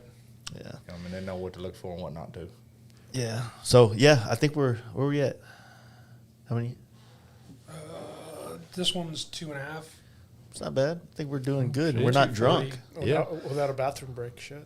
Oh, I'm about to pop. Oh, my God, I'm about to pop. I mean, I want to keep talking, especially about the pre-party and timelines and things like that. Like when somebody needs to be there, when everybody can plan on. Oh yeah, let's wrap up that. Let's just kind of wrap up the pre-party, and then we'll kind of call this one good. One thing I think it's about the pre-party is about parking. Is it going to be the same as standard strokers? I'm sure. I'm just gonna say all the cars will be parked out in the front and bikes will be in the. I've been to a lot of events at Strokers, and I've never once seen Strokers deviate from the right there between where the bar building is and Strokers proper, like the retail place, the showroom, if you shall. You run your bike right through that little alleyway, and you come out into the main area, right? You come out, all the bikes would park there, or you can go around the backside and come in that long alley where they've got all the, like the big lean-tos, the big covered parking, and you can park your bikes through there. But that's all inside the compound. Cars all park outside the compound. Street, yeah. They do have a parking lot there on site, and they have one right across the street. Yep. And then people get in where they fit in over there with cars, so it'll be fine. But we're kicking off this party at 7 p.m., and they said that, they have a liquor license to go till 2 a.m. We'll see how that looks for us, to be honest with you. But I know that we'll probably start kicking off the raffle tickets that we give away. So basically you come in, you'll find the table, go get you a ticket.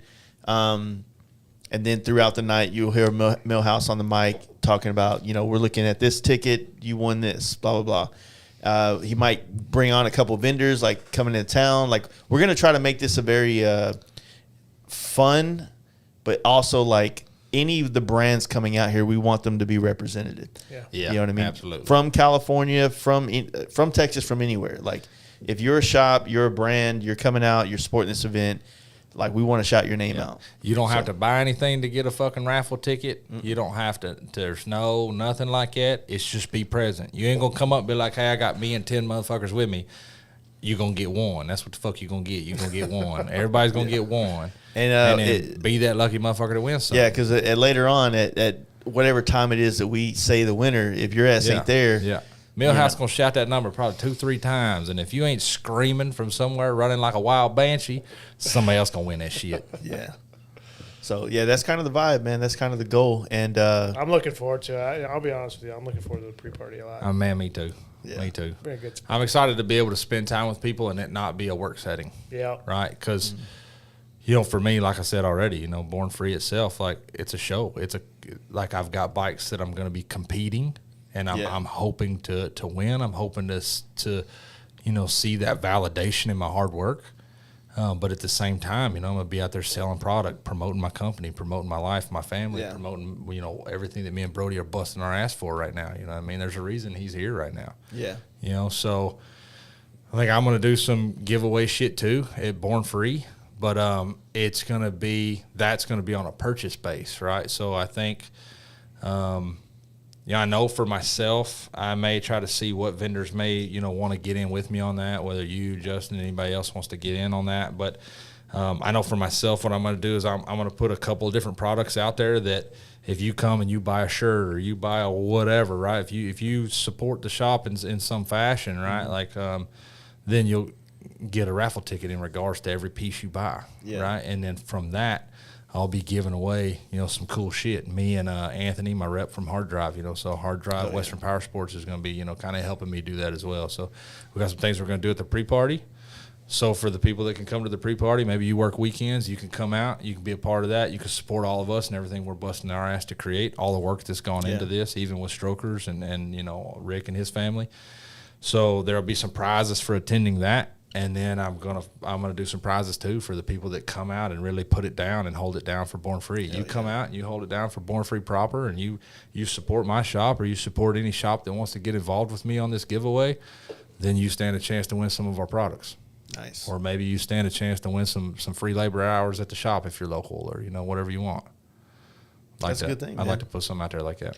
No, that's awesome. I think that's a good idea because it it creates like this more interactive event, basically, instead of just walking around grabbing something and moving on.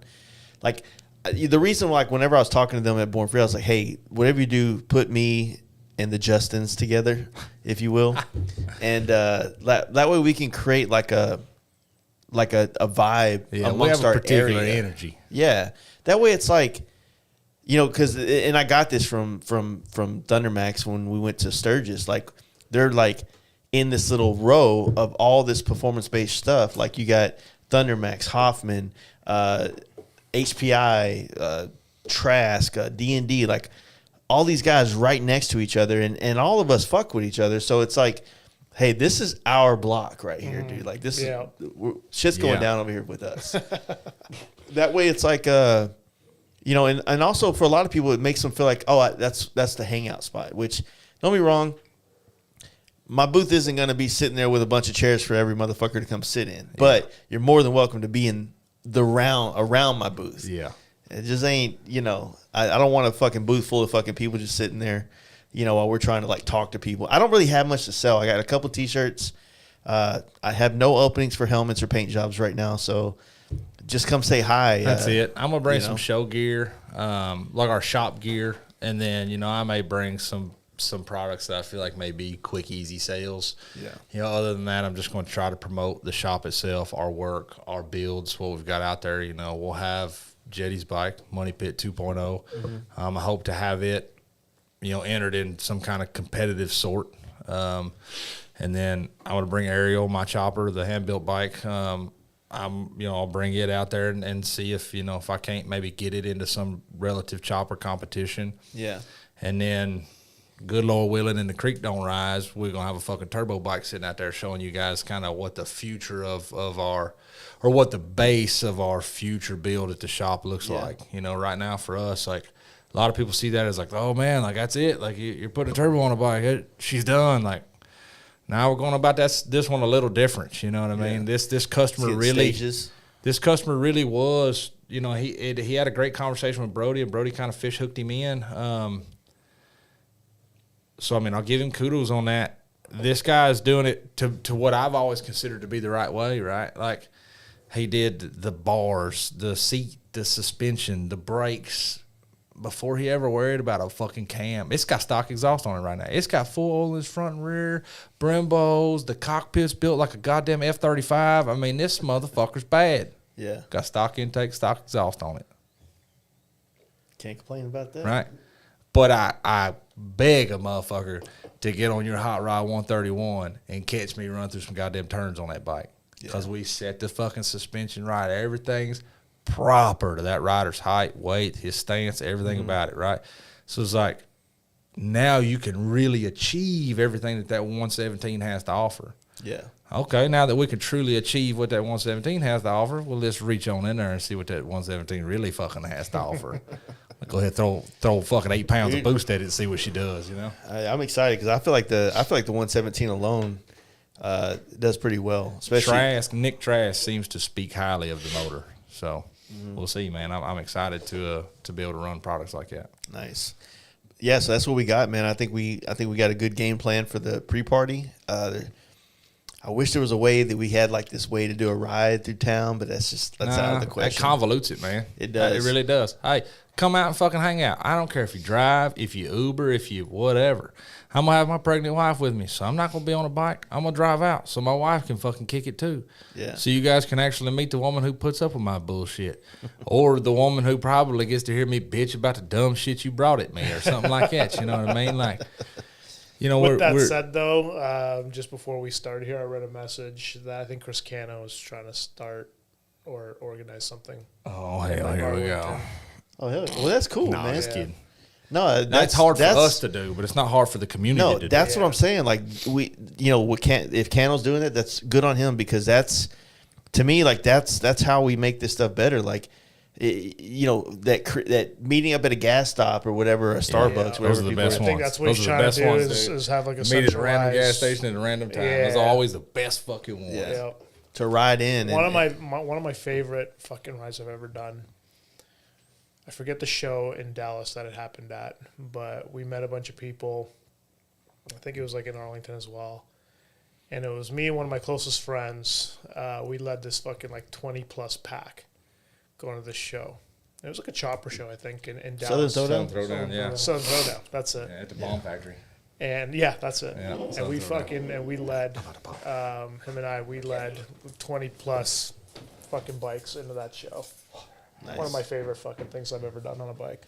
Yeah, those, I mean, hell, Southern Throwdown for even myself, we used to all, we meet down there and we go heat at fucking like Amble, get because they used to have these fucking gnarly ass Bloody Marys and mimosas and shit. The ones where you have like hamburgers and shit on them. Yeah, the screwdrivers and Bloody Marys and stuff. No, dude, I miss Anvil. Anvil was a good spot. It's a crack den now. Yeah. All Deep Ellum's kind of gone to shit, but you know, it'll revive itself. It goes through waves, but no, I'm excited. I think I'm glad Cano is doing that because that's the kind of shit that we need to happen. It was literally just a quick message I read. I don't know since then what's happened, but I'll post something up if it's legit. Once he gets his all the details put out. Details, yeah. Yeah, that's cool. Meet up somewhere in Arlington and just ride in. It's the way to do it, man. So meet up like around 6:30 or whatever, and just ride and be there for 7. Plenty of parking at Strokers too. I mean, the property's pretty large. The bike parking is just endless. I mean, it's not going to run out. Yeah. So. Well, I feel like it sucks that Justin List left because we kind of got this one on a wrap here. So I guess we'll just sit here. Wait till he comes back. That way he can say bye too. Nah, but I'm excited, man. I'm stoked. Like I said earlier, I got a T-shirt that we made just for Born Free. I hope to have them at the pre-party to sell, but I'm not sure if I'll have them here yet. So then you're saying also a Ramjet one. Ramjet. Tony at Ramjet hit me up, and he was scheduled to have a booth at Born Free, and then some things happened where he couldn't make it. So he hit me up and said, "Hey, you want to do a collab shirt, like a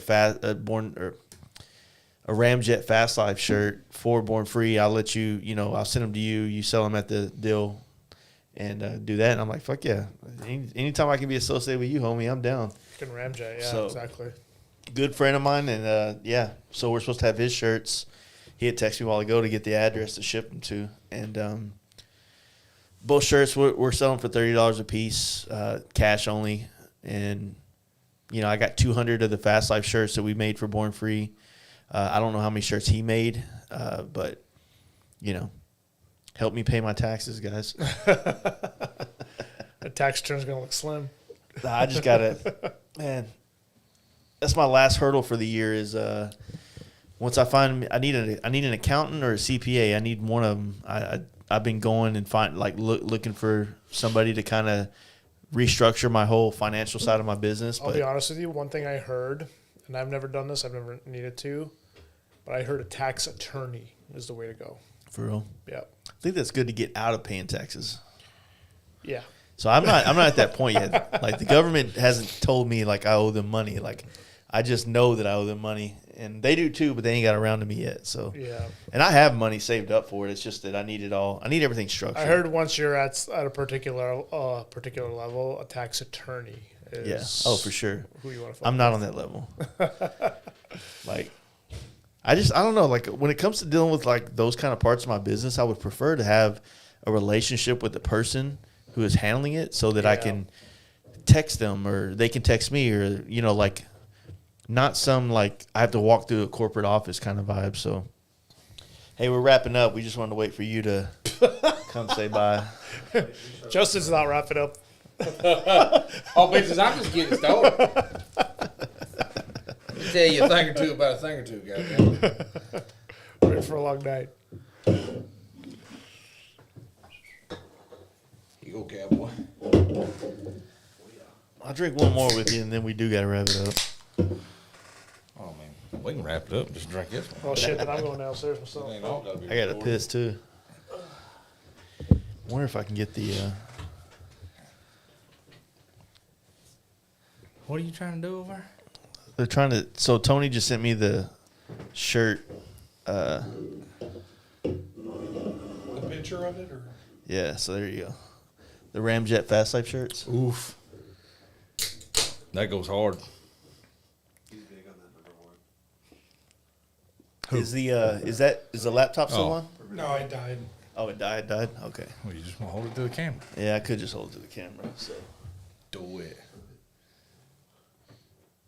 I'd open my email and show y'all what the new designs look like, but one of the ones is the back like this, the ones that Jetty had made for Sturgis. But hell yeah. I'll show them. And I'll show everybody the fast life one real quick. Then we're gonna do another one, and we're gonna do long sleeves. So on the fast life one, this is the. Can you see it? It's a little, yeah. All right, so the Born Free on the top is the front of the shirt across the chest, and the FL will be across the back, and you can't really see it, but there's like little gray. Yeah, you can see it on there. In the FL. So.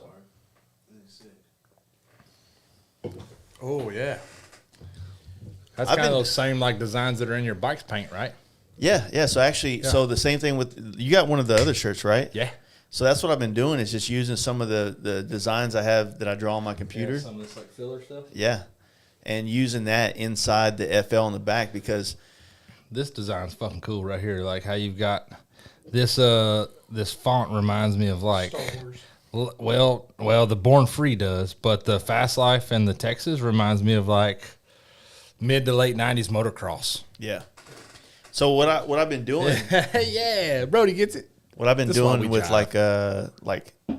I still always look for somebody that can create T-shirt designs for me, but yeah, I'm not a fan of like personally wearing the T-shirts that have like our camp out shirts. Like I don't do those. Can't wear it. I bought it, but I can't wear it. Yeah, same thing. I'll buy anybody's that has stuff, but I don't wear that kind of stuff.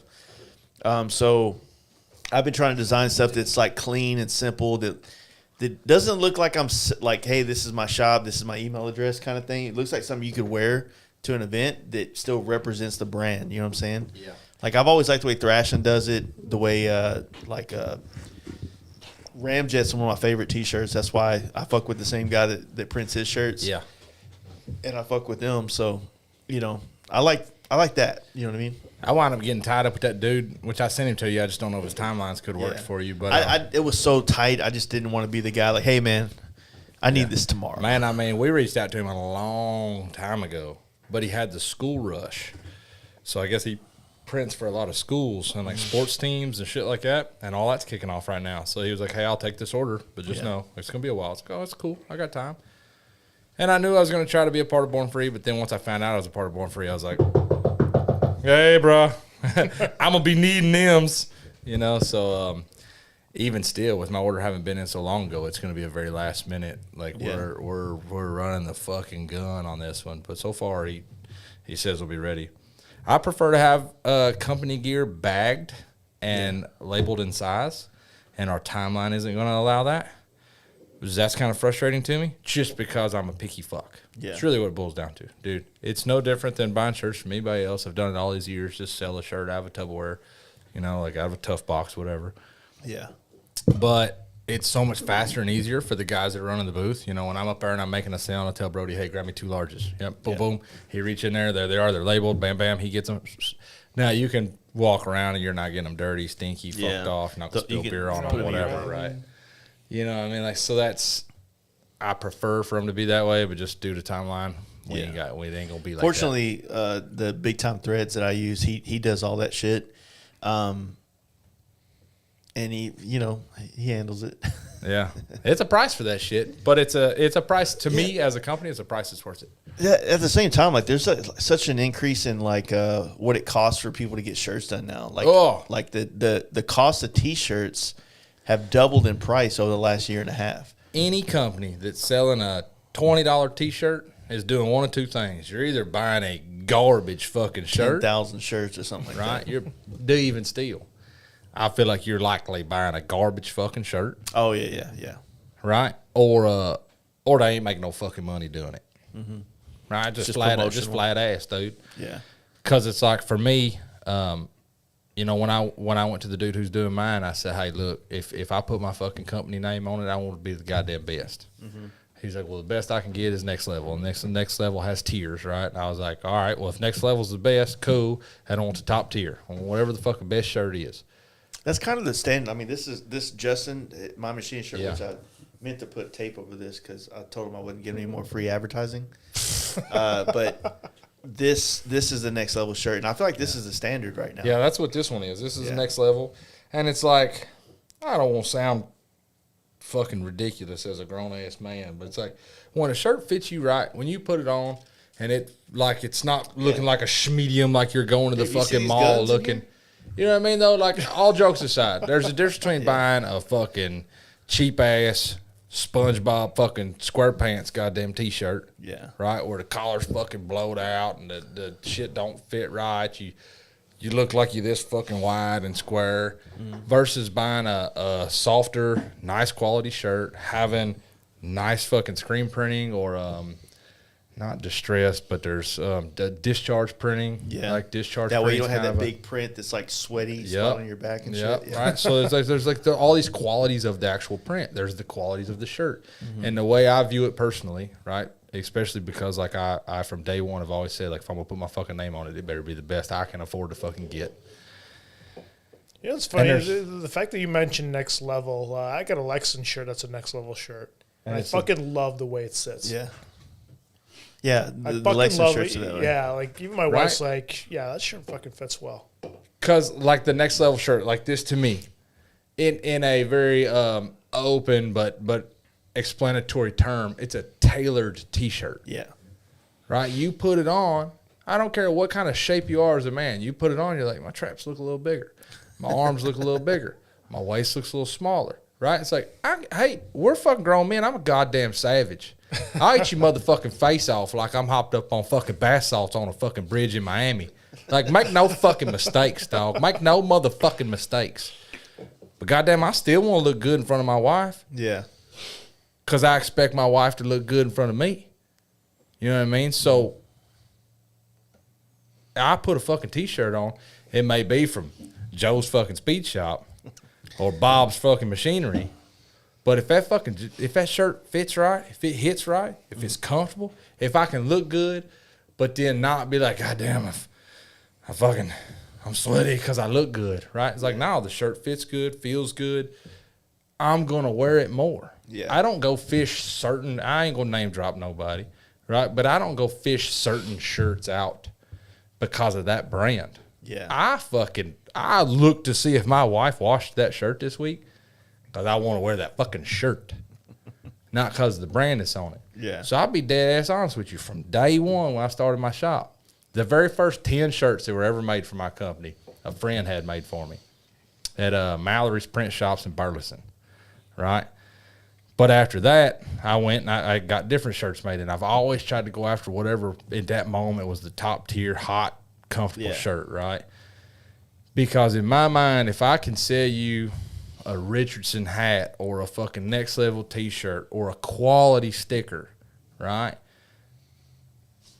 You're gonna wear that because you enjoy to fucking wear it. That's where the fucking free advertising comes in. Yeah. Because you're not thinking about like, okay, man, you're not every day are you going to a show. So not every day are you like, man, I should wear my fucking Hang 'em High Customs T-shirt, you know, when I go to the show so motherfuckers know he worked on my bike, you know. Yeah. It's not like that. No, you're going to fucking Texas Roadhouse to eat goddamn buttered biscuits with your old lady, but you're going to wear my shirt because it's comfortable. You want to wear a T-shirt, it's casual night, it's Wednesday, right? But you want to throw a fresh one on, you're going to wear my shirt. Well, there's 10 motherfuckers in there that ride Harleys. And you're going to walk by, and they'll be like, who the fuck hanging with my cousin? Who the fuck is that? Oh, shit, look at this dude. And then you're going to be Paul over here. Oh, fuck. Oh, he's local? So that actually happened to me. I was literally, so I live in Keller now, and I'm at a fucking baseball practice for one of my kids. Uh-huh. And I don't know any of the parents, don't care to know them. I'm just sitting there watching. And I'm wearing this hat. It's a Hang 'em High Customs hat. And homeboy next to me, is that a Hang 'em High Customs hat? Yeah. Oh, I know Justin. Oh, yeah. I mean, I guess y'all used to work together, did something. I forget his name, but yeah, just like that. Recognize the logo, everything, just for me wearing the hat. And I love wearing this hat. From a nice, good, comfy hat. Yeah. Because there's a few of us that still hold it down for fitted hats. I stopped a long time ago. Nah, I still love a good fitted hat. I was I had a Fred Durst stage, dude. Man, I got a long oval. In the cowboy hat world, I got what they call a long oval, right? Yeah. So my head ain't fucking round at all. Oh, it's fucking 10 inches this way or 3 inches this way, right? So anyhow, that flat brim shit, I can't do it because it'll fucking touch me right here and no fucking where else. Yeah. I put a flat brim hat on and you can shove 4 fingers up each side of that son of a bitch. I think if you wear it forwards, it's like that, but if you wear it backwards, it's easier. Yeah. I ain't that That's cool. one thing I found. I ain't that cool. I don't go that fast. Brody's over here. He ain't never wore a hat forward in his fucking life. Something in his eyes. He just squint. Man, I wish there was something to solve this. Yeah. Talk about, man, the sun's so bright. What the fuck I'm gonna do? Turn that goddamn thing around, Brody. He said. Hey, I come ride a bike the other day. I know we're fucking just kind of getting off on one, but I come ride a bike the other day, and he had clipped his flashlight to his hat. I did like to get the flashlight where he wanted it. Instead of moving the flashlight, he done moved the goddamn hat. And I come around the corner of the bike, and his shit's like this. Well, the flashlight's pointed this way, hat's pointed this way, the shit's like up there fucking crooked. He's got his hands full, and I was like, hey, and he looks up like this. And I felt like it's like I caught this motherfucker in the cookie jar, you know what I mean? He looked up at me, his eyes with the fucking flashlight this way, and his shit's this way, and he's looking at me half cross-eyed. The fuck is going on over here? God damn. He's like, don't judge me. Goddamn, I'm trying to get some work done. I was like, hey, look, let me not fuck you up. Get some work done. Hell yeah. Yeah, I don't know. I'm excited about the shirts, man, because like I said, I got some cool designs. Unfortunately, I don't know that I have the next level shirt. I don't know. Bust that head. Yeah, it's one of those, but There's actually a shop. It don't gotta be that. There's a shop right down the street from Strokers that I was told about. One of the LTD guys was telling me about it. They sell those Pro Club shirts in bulk. those thick boys. Fucking shirts up. Man, see, I can't do the thick shit, dude. I'm in the shop. You know, well, I can't say that no more. I got nice AC. I guess I'm just used to the part of my life where I was in the hot sun all day long. You holler at us talking about putting water bottles in the freezers this summer. Or hooking up the IVs to make it through the rest of the week. This is because y'all got friends. I did. I did. I almost dropped dead on bro. That's a kind of a good story in itself. I won't interrupt you with it, but yeah, no, it's all good. I don't know. I think about that sometimes. There was times here before we got the AC where I'd come in at 4 a.m. and by 7 p.m. or like 7, 8 a.m. I'm like shirt off, cracked door so nobody drives by and sees my white ass fucking well body out there, just so I can get some air coming through. It would get so hot in here, dude. Oh, I believe so ridiculously well, hot. you got to have more ventilation too because of the paint, ain't you? I mean the paint booth sucks out. So when before I had an AC, you cut the door just up a little bit, turn the booth on, and it creates a draft. Oh yeah, sucking into the shop. But now all it does is just suck out all my cold air or my hot air in the wintertime. So it's kind of that make them more creative. Yeah, my electricity bills. My electricity bills are usually pretty ridiculous, and I get like a small window in the fall and a small window in the spring where it's not too bad. Yeah. But we're like that right now. We're in the shop. We're like today. We're like, man, it's actually kind of fucking nice in here. Like, I turned on. I got a Gable exhaust fan that pulls through the ridge vents, and it'll pull that hot pocket of air off the top of the shop. Yeah. You know, it's like once you exhaust that out the end, it ain't too awful bad. You can crack them big bay doors, and like you said, it'll pull a draft through, and it's cool. Yeah. Right. Like today, mosquitoes wasn't fucking bad, so you didn't have to have the fan running wide fucking open. I got mosquito candles right here. Well, there's certain days in my fucking shop, you've got to have a goddamn tornado happening around you to ensure that you ain't just getting fucked up by mosquitoes. And after all that time in the army and just straight fucking deep, it's like, I don't want no goddamn bug spray on me. I've sprayed enough fucking aerosol cancer on me. I'm fucking good. You know, like, goddamn. Like, fuck you, bite me. Goddamn it. I have a candle. I bought one of these Coleman, like, Citronella candles. And I have one in every area of the shop that I spend more than a few minutes. Oh, it's fucking real. Yeah. And a fly or a mosquito just fuck your whole day and then, these motherfuckers don't even bother them. Nah. I'm sitting there at the table. I'm working on some photos and shit. That's somebody over drinking that melted wax. He's just like flying. He's like fucking like getting through it. He's bathing in that shit motherfucker. To get waterproof. What he and then like I'll be sitting here working. I'm like my knuckle itches. They always bite you in these motherfucking spots that are like you know, but he don't bite me right here. Yeah, just some dumb shit. Right here on your eye, like your temple and shit. They don't have no respect. Brody. There you got a disrespectful. God damn. Really? And then like at one point I had him in my bathroom. I'd be in there taking my pants off, trying to take a shit, and I'm like, please don't get my nuts. And I'm just like trying to slap these motherfuckers and catch them. All right, bro. I about rolled the goddamn truck one night. I forget where me and him was going, but I think maybe we went on a parts run. We was running like Bedford Harley or some shit to Texas Harley to get something. But I had the windows down in the truck, sitting out front the shop. Then we go jump in the truck at lunch. We're gonna run and get parts and food and shit. And we take off down the road. I turn the AC on, roll the windows up, and they see there's fucking like 3 mosquitoes in the truck. But I'm like, Jesus, take the wheel. I'm going John Rambo on these goddamn mosquitoes in this fucking truck. Meanwhile, Brody's like, fucking drive, motherfucker. You know, I look like that. I'm like, the steering wheel is doing where the fuck it wants. I'm over there killing mosquitoes in the passenger side and shit. You know, like, no, fuck all that. It's, dude, like, because you'll see them and you'll be on it, and then where the fuck did he go? Like I was on it. It was just parked right here. Yeah, and it's like next thing you know, you're like, oh shit, he's over here. And man, it's been gnarly because we had a lot of rain like about a month ago. Yeah. And it just like dumped in Dallas real heavy, and then it was hot. It wasn't hot like 100 degrees, but it was like hot enough where these motherfuckers were living a comfortable life. Yeah. And I think when we did the Down South podcast, I think we had a big bucket of ice water in here, and I just left it over the weekend. Oh, that's what you. And I think these motherfuckers grew in here while we were. Yeah, while I was like taking the weekend off. You know what I'm saying? Yeah. Next thing you know, I come in here, I'm like, motherfucker. I got that fucking pond out there by the shop. Oh, we got them ducks and shit. The worst. Yeah. Fuck that. Boy, I love having that pond. We put on catfish and all them bluegill and shit in there. But god damn that son of a bitch. This summer we went 2.5, nearly 3 months, never got a single rain. Yep. It was 113 degrees. Shit, there were a couple of days in the shop. We had one day the thermometer went to 113. We had 115, and one day we kind of teetered on like it's saying 117, but it's like I think at that point it was just the sun was on that fucking metal, and it was making that thing think it was more than it was. But we confidently were having 113 degrees in the shop.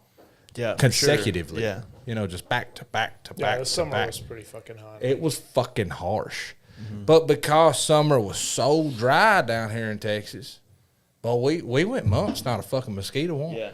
Didn't think nothing about it. We had the fans on because we was so goddamn wet. You know, I'd go in the house at night, take my boots off, look like I done fucking walked the rivers of fucking Vietnam. Well, then that fucking rain came. Dallas goddamn turned into a submarine. Yeah, we had a flood, yeah. Yeah. He's sending me pictures. He's out there fucking, Brody's over there goddamn pulling people out of cars and shit. Fucking Rescue 911 Take my over hand. Here. Yeah, yeah. He said, Doc's fucking off. I'm going to go in here and help these. So, but right after that, right, as soon as that fucking happened, yeah, there was the goddamn mosquitoes. And I mean, dude, it was bad. God. They get in my garage. I'd be out there trying to draw and just like fucking slapping my head and shit. Taryn Roscoe come out the shop and was like, you motherfuckers got West Nile? We was like, no, motherfucker, what are you talking about? Well, he works a record company for all them scrap yards down there, or for a scrap yard down there in Kennedale. Well, I guess all them fucking junk yards down there in Kennedale, when it got that rain, it rained so heavy, all them cars had gotten flooded. Well, there's pockets of water in all them cars. Yeah. Breeding all them fucking mosquitoes. Well, next thing you know, Kennedale and like Everman, right, paralleling down 20 down there, had like multiple cases of fucking West Nile. So next thing you know, I was like, oh shit, like that's a real threat. It's real. That's serious. Yeah. I told Brody, I was like, hey, fans on, like goddamn bug spray, whatever you got to do, because that's the town over from us, you know. So yeah. I don't need that. I got too much shit on my plate. Trying to build bikes for shows and everything. Shit was scary, man. I didn't scare, but I wasn't worried about the West Nile shit. But I understand that concern. Yeah. It's just annoying. I said, you know, I wanted to wear shorts, but I'm like, it's like putting meat on a bone, like or on a rope out there and let them have it. You know, I'm sitting there working, I'm not paying attention down there, and just fucking tagging your ankles and shit. Brody wearing motherfuckers every day. He goddamn, the one day he come in after all these fucking months working for me, he walked in and had jeans on one day, or like, I don't know, black khakis, whatever the fuck you would call them. Not slacks, but he walked in and had something other than damn shorts on, and I was like, oh, damn, old boy, where you going? Like, you got a job interview? You leaving me? What's happening right now? You getting married? What's going on? He was like, well, no, it was cold this morning, so I put pants on. Like, oh, shit. You got pants? He's not one of those dudes where it's like 20 degrees and he's wearing shorts. Well, you know what time of year? You know what time of year it is? It's 40 at night, but it's 90 during the day. So halfway through the day, he's like, I need some shorts. I was like, you about to fucking pants up, ain't you? He's like, no, I got shorts in the bike.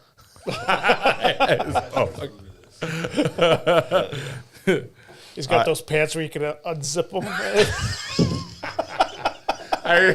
That's some Robbie shit. Robbie's my motherfucking dog, but that's Robbie shit right there. It's hot. Zip, zip. Ain't no more. He's about function. He's like, yeah. You got like some like basketball shorts where it just like modular, it turns into different things. God damn it. Well, shit, guys. We did it, man. We about to do it for sure. Fact. So I want that once again, man. I do want to thank both of you guys for helping me with all this stuff. You know, putting this together. You know, this event. I want to thank Strokers for giving us the venue to do it. Yeah. And I want to thank Born Free for picking Texas to expand on the show. And like I said, once again, for everybody listening out there, you know, if you're a Texan, please come out. If you can't come, I hope you come to the pre-party. If not, come to Born Free. Like, let them know how big our motorcycle community is, you know. Okay. It's worth it. It's the first fucking year. Like, be a part of what lays the foundation for the future of Texas. Yeah. Right? Of the motorcycle scene, of the custom motorcycle scene in Texas. That's what this is, man. Everybody that complains about Rot Rally and Lone Star, we don't have anything cool for us. It's your fucking time to shine. Show the fuck up, motherfucker. Like this is the only way shit we should have said in the beginning, but dead ass. Yeah, the only way that things exist is when things are supported. So if you miss magazines, you should have bought them. If you miss events, you should have went to them. Yep. You know what I mean? If you don't have a bike night in your town anymore, when's the last time you went to one? You know what I mean? Like, don't do things out of convenience. Do things because you want to see things happen in where you're from. So, like I said, we're all a part of this to create a better experience of motorcycling for all of us. So, show the fuck up. You know what I mean? Yep. Fact. Like, this event isn't an ego stroke for myself or you guys. No. You know, we don't profit from this. That's another thing everybody needs to know. This doesn't do anything for us. Yeah. If anything, with giveaways and shit like that, you know, we stand and lose money. It costs money to be at the event. It costs money for this. Costs money out of the shop. And that's not woe's me, poor me. That's the fuck I signed up for. But don't go into the pre-party like, oh, well, we're just going over here to fluff their nuts. No, man. We ain't make no fucking money. You know, Rick, by having the fucking place, he's assuming a lot of fucking responsibility. He's the one that gets rewarded for anything that comes from that because he's assuming the responsibility. Born Free event or not? We're just trying to bring y'all out, get everybody gassed up about Born Free, get everything gassed up about the future and the potential for Born Free to really be the top tier show and the fucking big energy for Texas. For sure. Strokers are only open on a Thursday. Yeah, they're open every day. Are they? Okay. Yeah. They don't always stay open super late depending on how packed the bar is. So there's gonna be some Hell Yeah brothers there. Just like, hey, what's going on? What the fuck is this? Hell yeah. What?